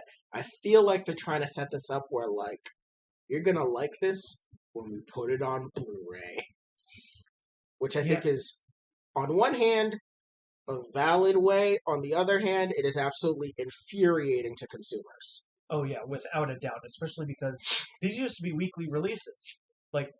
Part 5 was 50 plus episodes. Yeah. I remember when Part 5 came out weekly. Yeah. And now this is happening, and it's also really weird that JoJo flip-flops between, seasonal anime, weekly anime. Yeah. It's really weird. Which it kind of makes sense, as this is the second attempt at a JoJo's anime. That is true. Actually, it's the third. It's the third attempt. Wait, there was an attempt before? Yeah, there was an OVA for Phantom Blood that never got released. Okay, that's why. I remember when the original JoJo's anime happened in the early 2000s, right? Yeah, which was Stardust Crusaders. Yeah, I remember when that happened, but it kind of failed in succeeding, so they went back to the drawing board, released Phantom Blood, then Diamond is Unbreakable, Battle Tendency, then Stardust Creators, then Diamond is Unbreakable, yeah, and then there was Golden Wind, and now we're on Stone Ocean. And the nenext one is JoJolion? Steel Ball Run. Steel Ball Run, then JoJolion. Yes, which recently finished, so... Oh, JoJolion finished? I think it did, and we're probably going to get news on Part 9 in the next 3 years. Yeah, that was my next question was, is there a part 9? Because JoJo has been in production for, like, manga production for, like, how long? A really long time. Is it Hunter x Hunter long? In length? Oh, you're talking about hiatus. Yes. Yeah. Fuck. Yeah, no, it took a while to get that released. And now we're experiencing... Because the JoJo meme is obviously great. We gotta wait 3 years for the next part to come out. And Reminds meanwhile... me of Attack on Titan before it went shit. I mean, meanwhile, this time we only had like a 1.5 to 2 year wait for Stone Ocean. Yeah. But now we're practically gonna have 3/4 of a year wait between batches. Yeah. This is not going to be fun. Honestly, I might just read the manga at this point. Well, see, that was the thing. You should be reading the manga because manga is objectively superior. Yeah. Yeah, no. Like, this may sound elitist, but I have always been of the opinion that if you want to get into a singular anime franchise, you should just read its manga and then just go back and watch the parts of the anime you like. Because watching anime, especially watching anime when it comes out week to week, is kind of unfulfilling. Honestly, even watching Dragon Ball Super week to week feels more unfulfilling than reading the manga month to month. Honestly, I would probably... The thing that I would bite the bullet the most on is Steel Ball Run, because the art in that manga is beautiful. Which do you think it won't be translated well into animation? Oh no, it will. But you know those horses are going to be CG. You know those horses are going to be animated through CG. I mean, for fuck's sake, they animated the raining frogs in Stone Ocean with CG. Wait, isn't this an anime? This is an anime. See, then again, Dragon Ball is doing CG. I'm just not used to anime doing CG. It's like weird. Yeah. I mean, JoJo has used CG before. I mean, used it quite a bit in Part 5, actually. Yeah. But yeah, my disappointment with this announcement is enormous, and it's just some corporate bullshit that happened behind the scenes without a doubt, ultimately leading to a worse consumer experience. Yeah, it definitely sounds like it. And, like, I guess I would understand if it means that, like, the artists and the animators are getting, like, proper time to work and not be crunched. Yeah, but I'm kind of afraid that maybe that's not actually why it's happening. It doesn't sound like it, because if that was the case, they would release the anime later. Yeah. Like, part of me feels like, because the thing is about animation is that when someone works on a series, they don't work on just that one series, they work on multiple series within the company. Yeah. Like, the best example of this is when One Piece Film Gold was happening around the time of Dragon Ball Super. A metric fuck ton of animators from Super were working on One Piece, which is why early Dragon Ball Super looked so dog shit. Not only were a lot of the people working on One Piece, but the ones that were left over were crunched to hell. Yeah. So part of me is hoping that maybe the JoJo's like release schedule being so separated is because they're gonna give their workers like ample time to work, but part of me really doesn't think that's the case. And David Productions isn't really known for like taking shortcuts. Like JoJo's itself is like JoJo's is a labor-intensive anime. Yeah, because the amount of detail that goes into that to replicate the style of the manga, they go above and beyond. I mean, you gotta remember, this manga is in the fucking lure. Like, you need to adapt it well. I mean, hell, they didn't replicate Phantom Blood and Battle Tendency. They imitated later parts' art style into Part 1 and 2. Yeah, I can definitely tell, because I've read Phantom Blood, the manga, and the art within the Phantom Blood manga versus the art of Phantom Blood anime do not look one-to-one. The anime looks just far more updated, which makes sense because Phantom Blood was written, what, the 80s? Yeah. But even then, compared to Akira Toriyama's Dragon Ball, which also came out in the 80s, I feel like Dragon Ball looked better. Dragon Ball and the manga look better. Yeah. Yeah, I think Dragon Ball the manga looked better than But- Phantom Blood. But if you in the manga. compare Steel Ball Run to like Buu Saga or Super, Oh, I think Steel Ball Run just fucking takes it home. like you should see like just single shots of like protagonists' faces. They are so detailed that there's no comparison to any other manga. Yeah. But I mean, it's in the fucking lore. Do you know what's there? The Mona Lisa. yeah. Ultimately, I'm saddened because I was really enjoying Stone Ocean, despite people saying that it's not that great of a part. But at this point, I was enjoying it so much because it was a massive amount of fresh air compared to Golden Wind, which I lose enjoyment of as time goes on, especially comparing it to other parts like Diamond is Unbreakable and Star is Crusaders, which were amazing. I really want to enjoy this part, but the release schedule doesn't let me do that. Yeah. I think on some level, I think partially sometimes animation studios do shit like that so they can really sell the Blu-rays. At this point, people are going to forget about this. Like, people are going to forget about Stone Ocean. Like maybe by its third batch, people are going to forget it's releasing. I think they're trying to really bank on the JoJo's name. Despite the fact that, like, JoJo memes have, like, completely left the public zeitgeist. Yeah. Like, they were at its peak during Stardust Crusaders. Like, from Phantom Blood to Stardust Crusaders, JoJo memes were in the peak of the public zeitgeist. No, they were in the peak before Phantom Blood's release. Like, that hype carried itself all the way to Stardust Crusaders. Yeah. But like, Dio memes were all over the place before this anime released. Yeah. That's true. I do remember those. But then Diamond Unbreakable came out, and I can understand why some people fell off because they were, for lack of a better term, they were mainstreamers, they were bandwagoners, and then when Jotaro wasn't, Stardust Crusaders Jotaro, they kind of dipped. Despite the fact that Diamond is Unbreakable is superior to Part 3.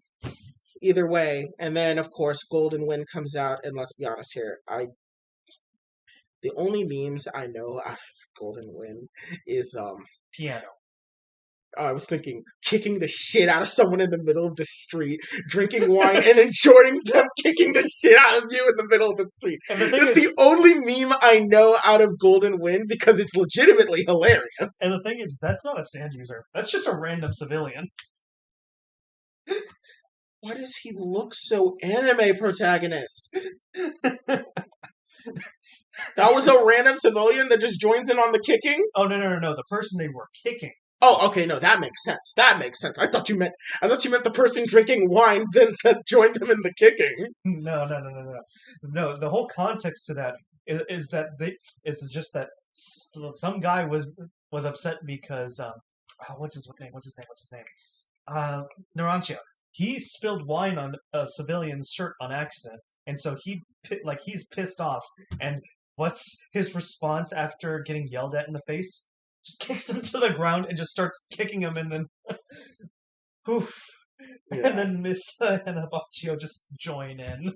Yeah, but that's the only meme I know out of Golden Wind, and then of course everyone knows the one meme out of Stone Ocean, which is literally just the first scene of Stone Ocean. Yes. The jail masturbation. Oh, it's even better in the anime. I can imagine. Because she describes why she her longing to escape the bars of this prison makes her so so eager to escape to the world. Basically, she got horny on freedom. Sounds like an American. Yeah. Doesn't it take place in Florida, too? It takes place in goddamn Florida. Sounds like America to me!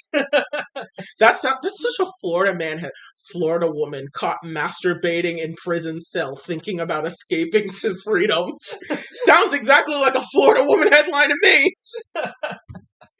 But, yeah, JoJo, the brand name of JoJo's, I just don't think has enough staying power for them to try to bank on making the Blu-ray releases a definitive binge-watching release. And especially, it's a shame, too, because after Stone Ocean, come Steel Ball Run, the objective, like, most hyped, best part in the entire series. And honestly, I might just go through the Stone Ocean manga just to get to the Steel Ball Run, because this wait is unbearable. I can imagine. I can imagine. Like, on some levels, it's kind of like when people gave up on waiting for the Dragon Ball Super sequel, and we're Yeah. like, "Fuck it, we're all in on the manga now." Yeah. Which, to the manga's credit, has only increased since its mounting popularity. Yeah, I mean, you saw our review of last week. That was one of the best chapters we've ever got. Yeah. But in summary, very disappointed that we're waiting this long for our next batch of Stone Ocean. Please fix this somehow, David Productions and Netflix. This is not good, and it's only going to worsen JoJo's brand recognition. Yeah. Okay, so I think we've talked about all of our media segments. Which was a very long one this week because we had a lot to talk about. Yes, we had a lot to be excited about, a lot to be frustrated about. Yeah. Okay, now we are going to talk about politics, and we only got really 2 segments, and both of them are funny, in my opinion. It's kind of hard to take them seriously. Yeah, and not even like politics, just more like an analysis. Like the first one we're talking about is just analysis of the reaction of. Let's be fair, we all know it's coming. What happened at the Oscars? Yeah. So I disappear off the internet for a weekend, and then all of a sudden I see on my YouTube feed, Marty about to be punched by Oscar the Fish on YouTube, and I'm thinking, what the fuck is this context? Like, what happened to put this in my recommended? So this weekend, I was just laying in my bed. I don't even know what the fuck I was doing, and I get a notification from the Associated Press, and it was just like Will Smith gets an Oscar for his performance in King Richard, and I'm just like, oh yeah, that's cool. After his physical confrontation with Chris Rock, I was like, what? So I look it up. I'm like, what? And then I see the video, and I'm just like, oh my god. Now, we're not going to be talking about, like, the intricacies of this slap. No, we can go on and on about analyzing the frame data of this, but we're not going to do that. So for me personally, the thing I want to address is this whole black people business about the whole thing. And I want to break it down because I think this is all very stupid, because here's how this works. So here's the joke. Chris Rock is making a joke, I believe, about, I think that's Russell Crowe he was talking about. I don't know. Some generic white actor with beard making joke about how his girlfriend won an Oscar, and how if his girlfriend doesn't win an Oscar, he can't win an Oscar. So he's thinking, like, I need Will Smith to win the Oscar here, because I can't be the only one going home with an Oscar. Making the joke. And then, of course, since Will Smith was brought up, he turns, they're laughing, he makes a joke, he's making a joke about Will, so he now decides to make a joke about Jada. He's like, Jada, looking good, can't wait to see G.I. Jane 2, which, if you don't know, G.I. Jane 2 is a movie about a black woman, and it's an action movie featuring Demi Moore, and it has a very iconic scene where Demi Moore shaves her head bald in the movie and in real life, and she looks gorgeous. And, of course, this is playing off the fact that does not have any hair due to her alopecia. Yeah, which is a condition which results in hair loss. So, anyway, the joke is made, and it seems everyone's laughing, and then he says, what? Like, basically he's kind of implying he could have made worse. He's, like, restraining himself to just making a G.I. Jane comparison. And then Will Smith gets up, he smacks Chris Rock, sits down, and then says, keep my wife's name out your fucking mouth. And then we all know how it goes. And so now everyone is in an uproar about, oh my god, like, how could he slap? Like, type memes. And then there's like, okay, but like, he seriously just like attacked someone on stage about a joke with his wife. And there's a whole bunch of discourse, and I just want to break this down. So, for one, Is this supposed to be black people business? No, it's fucking not. This is between two grown, regardless of race, just because of who they are. Honestly, like, the insistence on bringing up race to be not a good sign of the people bringing it up. So, and the reason why it's being brought up is for one specific reason, which is because of Jada Pinkett Smith being bald.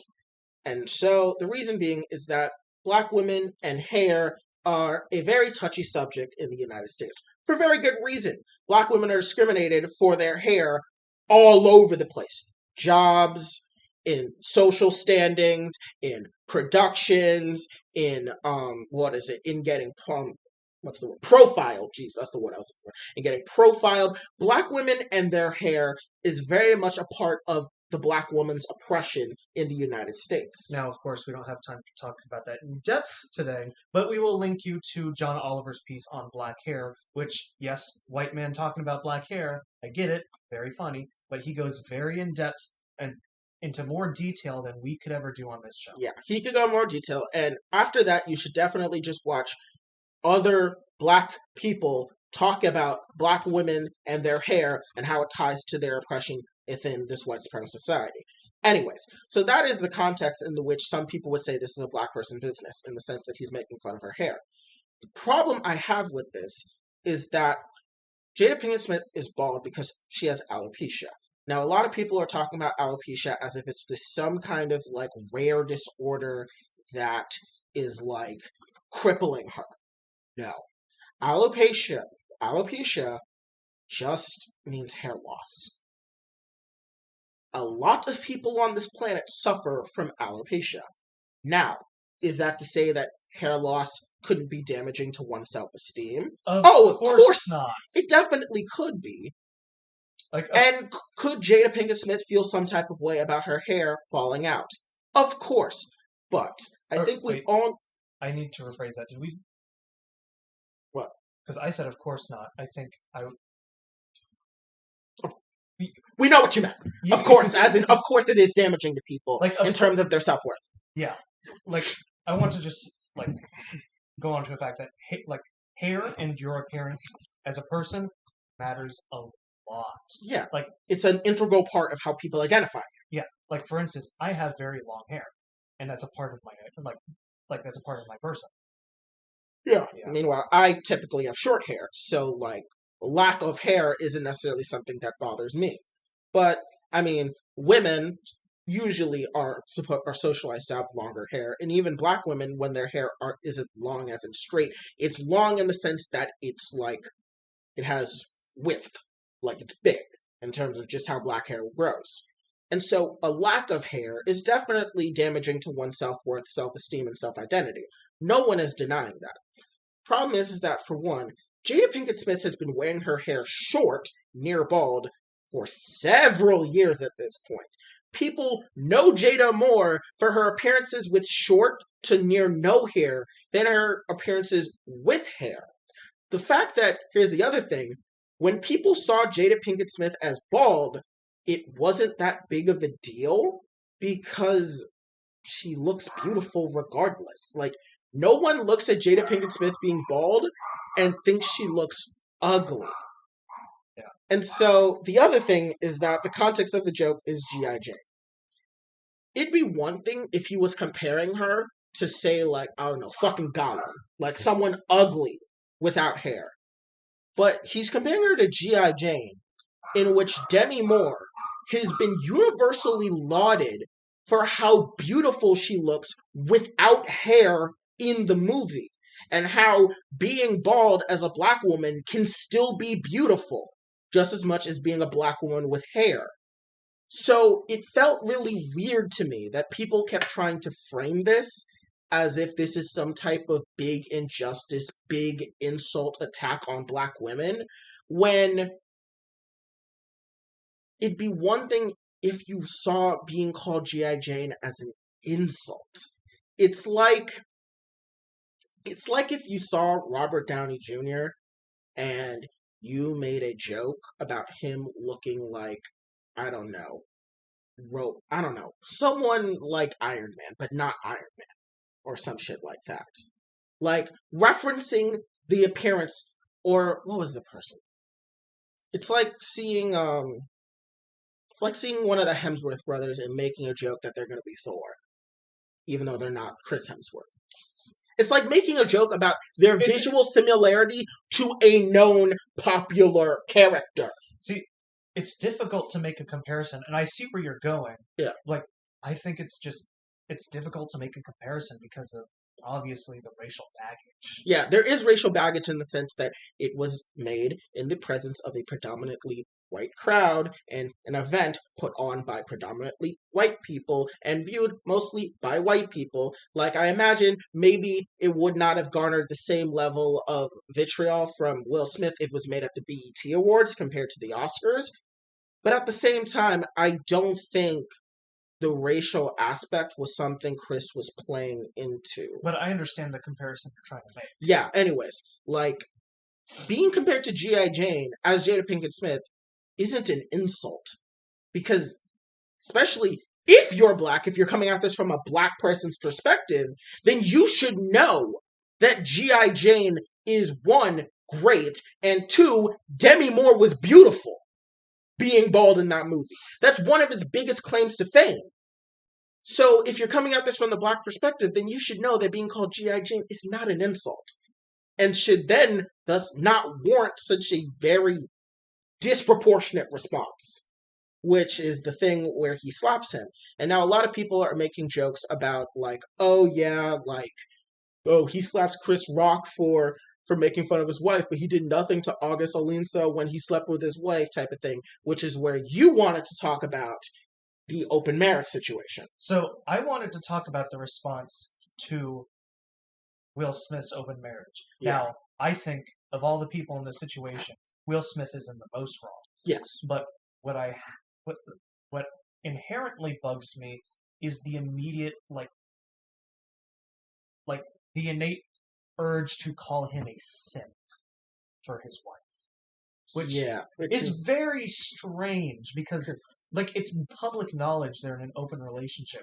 But this feels like insecure men projecting their insecurity onto Will Smith because they don't want their women taken. Yeah. And, like, for one, being called a simp for your wife, it's his fucking wife! Yeah. I mean, I think there would only be, when it comes to simping, the most appropriate person to simp for would be your romantic partner. But the issue is not with the slap. Of course. These are not what these people are referring to. They mainly care about, oh, his wife had sex with another dude. And of course, the big reason why this is so memeable is because of the whole Red Table podcast and how Will Smith cried because of a lot of other things that I feel people aren't getting. Will Smith didn't cry because she slept with August Alonso. I doubt that. Because you have to remember, when that was happening, he was fucking Margot Robbie. Like, I hope you guys know that Will Smith and Margot Robbie were fucking before Suicide Squad and during Suicide Squad. Like, Will Smith was having his own affairs. Like, that's not why he was crying. What he was crying about was mainly the sense of, from what I gathered from, is the sense of lacking, that he was not providing for Jada in the relationship, and how it took a toll on both him and her, and he's crying about that. I don't think he was crying about her having sex. I think he was crying about, the stress and strains of what goes on in their relationship, and how, maybe it being made public in that way also contributed into why he was crying, but I don't think it was the she had sex with another man type thing. No, he's been known that shit, and he's been fucking other women too. So, like, no. You're fucking weird if you think it's about him fucking, if it's about her fucking another man. Yeah, I just innately cringe at this response of calling him a simp because, like I said before, I think Will Smith's actions at the Oscars was morally abhorrent.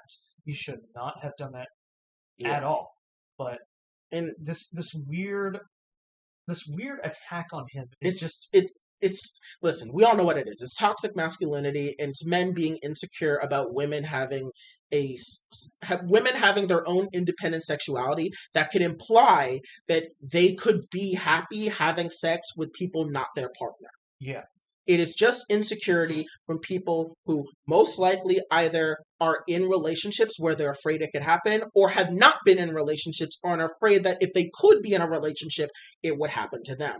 To which I say, listen, bud, if you care so much about your partner having sex with another person, then just be in a monogamous relationship and have some conversations with your partner about how you feel, and maybe also go talk to some other people. You don't need to talk to a therapist, but just talk to some other people about how you feel, and maybe get some feedback about maybe there could be things you could do as well to make sure that your insecurities are relieved. Yeah. Like, that's the main issue with the whole calling Will Smith the simp thing is entirely insecure people being afraid of non-monogamy, as if that's something that, one, most people are even into, and two, that, like, if you somehow don't performatively denounce this, that you will somehow be victim to it. That's the other thing that I don't get. Like, these people feel the need to do that, in part because it feels like if they don't do it, that, like, it'll happen to them or some shit. Like, it's some fucking, like, Beetlejuice, like, Bloody Mary shit, where if you do or don't say this shit, something happens to you. Yeah. It's really fucking weird. And and that insecurity all just comes from the fact that most men think they possess their partner. Or even if they don't consciously think they possess their partners, It's they've been inherent in their behavior. they've been socialized to have a sense of entitlement to their partner's sexuality, even if it's not something they are actively thinking or even know they've thought of. Once again, like, it's a product of socialization, which in large part is a lot of implicit than explicit. Yeah. So I feel a lot of these behaviors come out in people who, if you ask them, do you feel entitled to your partner's sexuality, would probably say no, but the way they've socialized will come in more in terms of what they say about what their partner's sexuality does come up, type things. And it's just really weird. And for me, Will Smith slapping Chris Rock, pretty bad. I think it shouldn't have happened. I think personally that if a slap needs to happen, do that shit backstage. Have some fucking decorum. You are all professionals.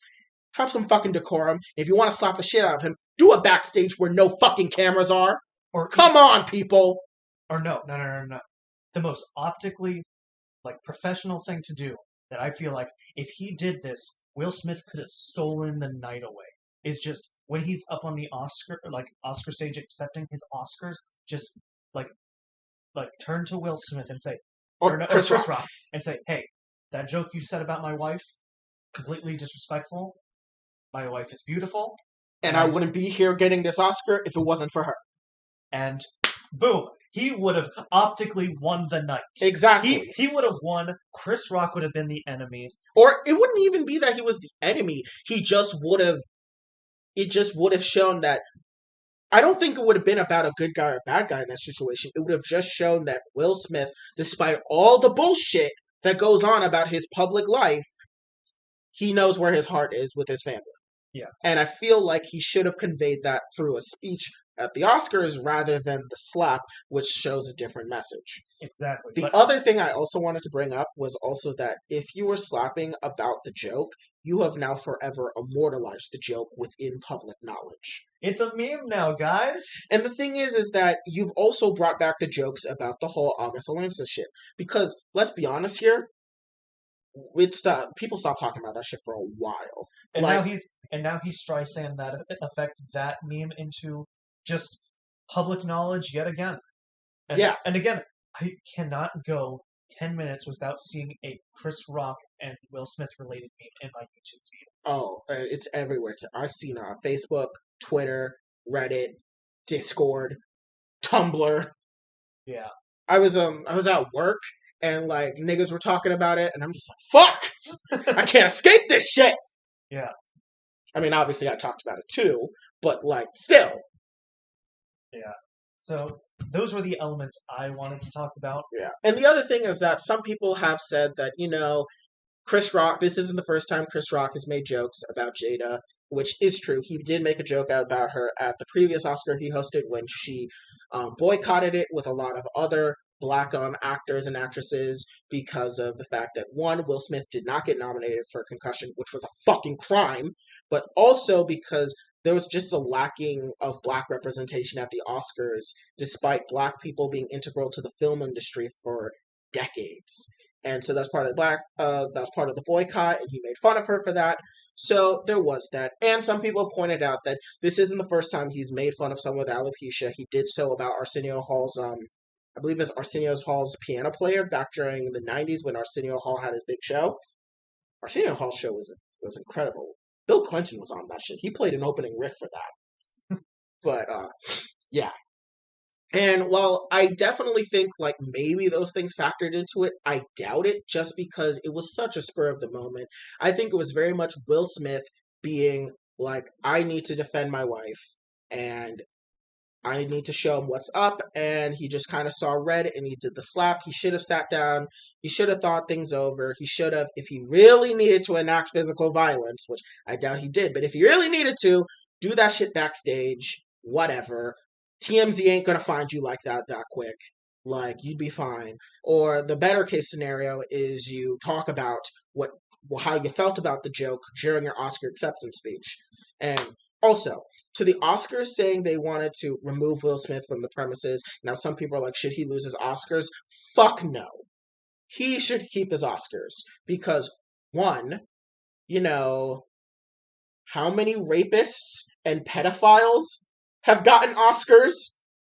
Didn't Roman Polanski win a fucking Oscar after he fled the country for raping a child? If Will Smith's gonna lose his Oscar for slapping Chris Rock, then the Oscars are more of a joke than I thought they were. And they're already a fucking joke. Oh, yeah. Have you seen how much their ratings have gone down? Yeah, it's a fucking joke. And also to those people who are saying that this was a ratings bit, no. They cut those mics. The only reason we know the full fucking dialogue is because Australia was late. But yeah, no. Should he keep his Oscars? Absolutely. He won that Oscar fair and square. It was off the back of his labor, his performances. Like, you can't take that, like, you shouldn't take that away from him. But at the same time, he definitely shouldn't have slapped. And the only reason why I'm saying that they shouldn't take away his Oscar because of his behavior is because worse people have done worse shit and have gotten Oscars after worse shit was known publicly. Like, once again, Roman Polanski raped a child and he got a fucking Oscars. What was the shit Anthony Hopkins did? I know Team 4-Star made a reference to this. Anthony Hopkins did some questionable shit too and he won a fucking Oscar. Oh, what did he do? I don't know if I know that. It was in Hellsing Abridged. I forgot what it was. I don't know, but it was in Hellsing Abridged. But yeah, or did William Hurt win an Oscar? Because he definitely raped people. I have no clue. Either way, I don't think that he should get his shit taken away. I also don't think this is supposed to be a big black mark on black people. Like, okay, I saw the Kareem Abdul-Jabbar article, and it was good. It was very well written, but I do think it's a bit of an exaggeration, considering, who's going to talk about this 1 month from now? Only the slap meme will live on past this month. And also, like, the other thing about it is that, like, let's be honest here. Is anyone really going to boycott a Will Smith movie? Chris Rock is seeing record high ratings in terms of ticket sales for his comedy tour upcoming. Is this really reflecting bad on black people in entertainment like we think it is? Especially when we have certain people in the black community that are famous that have done horrible shit and have seemed to got away with it, like Chris Brown. So yeah, and also, I mean, let's be honest here. There were other black entertainers at the Oscars that did great. I mean, fucking Samuel Jackson won his first Oscar, and it was presented by Denzel Washington. And the picture of them hugging each other is the best picture of the fucking night. this is obviously not going to be like a whole thing about black people. Like, I think the people bringing up black people like this, in my opinion, are just a bunch of liberals doing liberal impulse shit and conservatives doing conservative impulse shit. Yeah. Again, anyone presenting race in this scenario, acting a little sussy there. Yeah, like, don't make this all about black people type thing when, like, let's be honest here, this is more about, if anything, gender dynamics more than racial dynamics. Exactly. I think it would be different if Chris Rock was white and made the joke, because it'd be a little out of pocket. It'd be a little weird because, like, G.I. Jane isn't really that well known in white culture compared to black culture, so it'd be a little weird to make the joke. But Chris Rock is black. Chris Rock is ingrained in black popular culture. Of course he could make a G.I. Jane joke. Yeah. It's like making a fucking Friday joke. White people making a Friday joke, that's a little weird. But a black person making a Friday joke, well, that makes fucking sense. Fucking Friday is a black movie. Yeah. Well, with this segment wrapped up, we have one last final meme for everybody. So let's get on to our last segment. And cancel culture claims another one. Cancel culture has officially canceled the president of Russia, Vladimir Putin. Who knew? Cancel culture was so... Who knew that those 14-year-olds on Twitter had so much power that they canceled an ex-KGB operative who is in charge of the second most powerful nuclear arsenal on the planet. Those 14-year-olds, those fucking 14-year-old TikTok Zoomers, how dare they with their fucking Ukraine-based TikToks? How dare they fucking cancel Vladimir Putin? Oh, what should the people of the free world do? So, in a speech regarding to the Russia-Ukraine situation... Which, why are we calling it situation? It's a fucking invasion. Yeah. Yeah. So, in regards to the Russian invasion, Vladimir Putin compared himself to J.K. Rowling on how she has been canceled in the public eye because of her opinions on trans people and just gender identity in general, and compared himself to her. So, I think it is a little fair to compare the two of them for one reason. Both of them are fucking racist. So, yes. And both of them, most likely, are fucking transphobes. So, you could compare the two of them on that basis. And, of course, Miss Joanne, she had to go and be like, oh my god, I feel so fucking terrible being compared to fucking Putin. Like, oh my god, like, oh, clearly, like, the trans mob has gotten so bad. Like, how dare they, like, how dare, like, the fucking fascists, like, compare themselves to me. Bitch, you are a fucking fascist. You named your black character Kingsley Shacklebolt. What's up? No, it's even worse because his first name is Kingsley. Because you could very well tell that the first thing that came to her mind was, what do I think of when I think of black people? Martin Luther King and slavery! That's why you have Kingsley and Shacklebolt. And don't get me started on fucking Cho Chang, which is the most moronic name for an Asian person I have ever seen in my life. You might as well have just called her Ching Chong and gotten over with. You, like, oh my, and don't even get me started on your goblins and how their oppression is necessary and that they're getting too uppity and you have to stop them for their own good. Yeah. And how when you retroactively made Hermione black, that you making fun of a black woman trying to advocate for the liberation of actual slaves into a fucking punchline? You're fucking racist, Joanne! But yeah, I just want to touch on how much of a laughingstock it is for Putin to say he has been officially canceled. Because, no, he's not. He's still the goddamn president.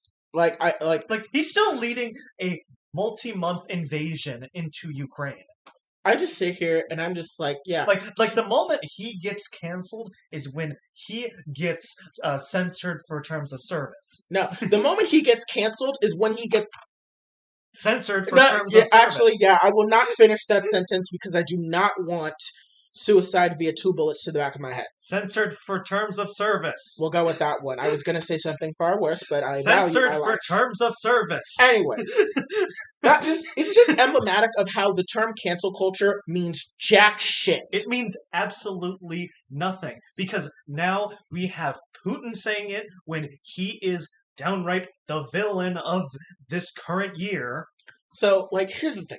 And, the one thing I'm thinking about, for absolute shit, is like when people say cancel culture, do you even know what that fucking means anymore? When cancel culture first came out, like, it was literally just about.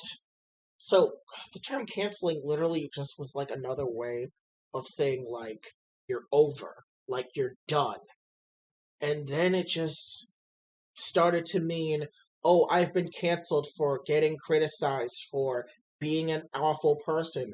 Or, oh, I'm canceled for when I get called out for having a bad opinion. Or, oh, I'm being canceled for when I raped that child. Or, Yeah, no. oh, I'm being canceled for when I went on that racist tirade about how black people are subhuman. Yeah, no.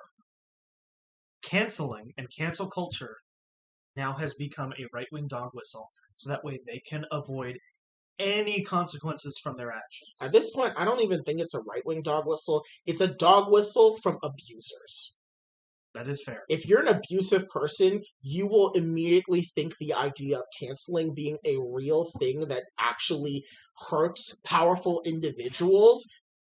It's a fucking joke. Like, even YouTubers that I know that play on their brand of being canceled and have talked about being canceled before are still making thousands of dollars being canceled. That being canceled is a fucking joke. Even YouTubers I like, when they talk about being canceled, I'm just like, but you're still here. You're not canceled. You're either being called out or you're being harassed. But that's not canceling.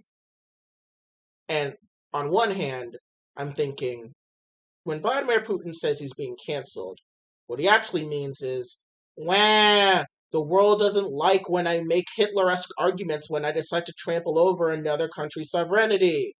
And when J.K. Rowling says that she's being canceled, she's like, wah, I don't like when people call me out for being a bigot. Yeah. And what's worse is he extends this further. Not only to say he got canceled. The Russian people got canceled. But as a result of the world piling on him for being a horrible person, now the people of Russia are canceled. Do you know what the real canceling going on in Russia is?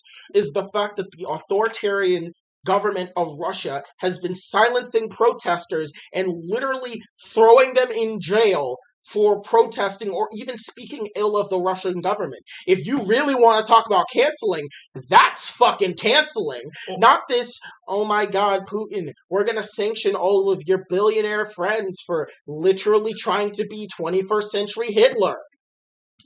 Or how about the Ukrainian negotiators who are suffering from poisoning symptoms?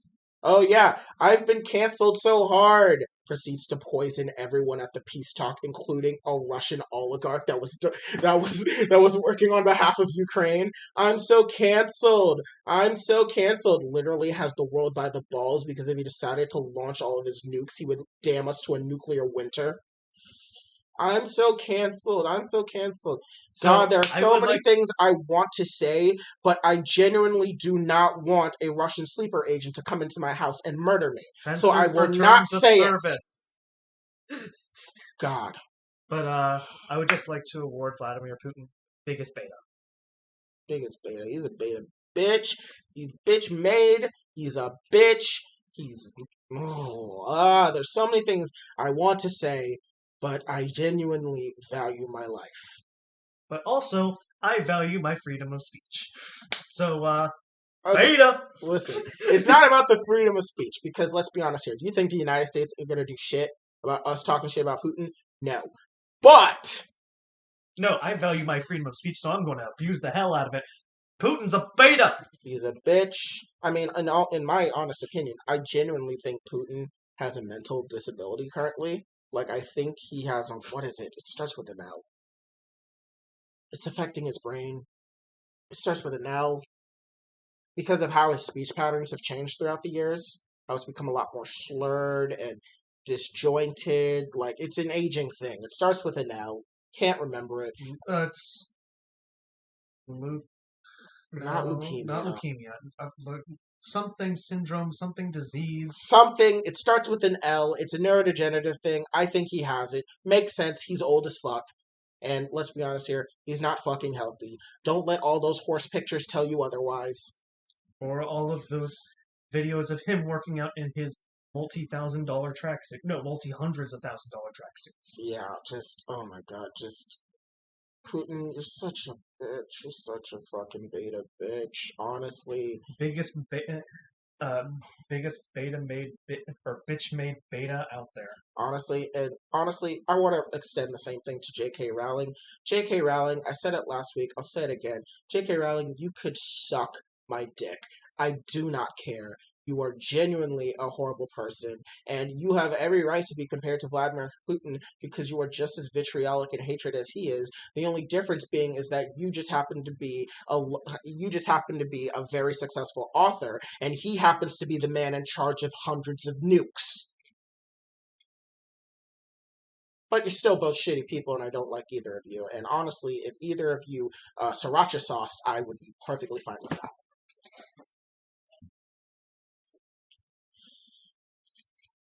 Okay, I think that's the last of the memes we've got for tonight. Yeah, at this point, I've just run out of energy because at this point, I'm just like, how can I say so many things about what I want to happen to Putin without Censored for losing my terms life? of service. I'm like, Censored I want to say for terms of service. I want to say so many things, but I'm like, I do not want to have 2 bullets in the back of my head and have it be claimed as suicide. Anyways, that was the episode. Pretty fun. Yep, definitely. It was a long one, but definitely one of the most fun I've had doing an episode. Yep. Next week, get ready for another Moon Knight review, and for us to absolutely shit on Morbius, and probably shit on, but not to a similar extent, Sonic. And then what else is coming that we've hyped up? I know we hyped up one political thing, I think. Oh yeah, we're probably going to talk about January 6th again. Oh yeah, that's right. That's right. Actually, we didn't even hype it up. We just talked about it off stream. Yeah, so we'll probably talk about January 6th because there's some developments going on with Virginia Thomas, the wife of Clarence Thomas, and her involvement with January 6th, and there's also how a judge said that Donald Trump may have done some illegal things, and the January 6th Commission got a lot of White House call data about what happened between Trump and the people he called during January 6th, and we'll probably get some more news about that during the week, so we'll probably cover that then. I don't think anything else is happening in the world of politics, but who knows? I mean, Chris Rock got slapped by Will Smith at the Oscars. Who the fuck knows what will happen? Yeah. Who knows? Maybe Ukraine will finally overcome Russia. Okay, let's not get too crazy here. I want it to happen. It's gonna happen. Okay, I don't think the Ukraine... I'm going to be perfectly honest with you. I don't think Ukraine's getting the Donbass region back. Yeah. I don't think they're getting it back. Yeah. I mean, my initial prediction a month ago was that Russia would take over Kiev and then it would be taken back by Ukraine. Yeah, that was our initial prediction, which, I mean, we were wrong. They didn't even get that far. Well, I will say, we were wrong about that. They didn't take Kiev. They didn't even need to take back Kiev. They never got to Kiev in time. They ran out of gas. Oh, God. But again, solidarity to all to Ukrainian people. Slava Ukraini. We hope that you guys make out of this invasion properly. And I mean, 4 million people have left the country. Yeah. 4 million refugees. I said back when I first had my Russia-Ukraine rant that we were going to see a refugee crisis on the level of Syria, and it looks like that's happening. Yeah. But this is where we cap off the night. Yep. So, I've been your host, Shiny. And I've been your host, Sovereign. You can catch us every Wednesday at 7 p.m. Eastern, 4 p.m. Pacific, and we are signing off. Night, everyone. See you next... Actually, wait, before I say see you, we may have some changes to schedules. just look out as work-related things may cause the podcast to be maybe pushed back by an hour. It depends. Let's hope not, but just wanted to give the warning just in case. Yes. But anyways,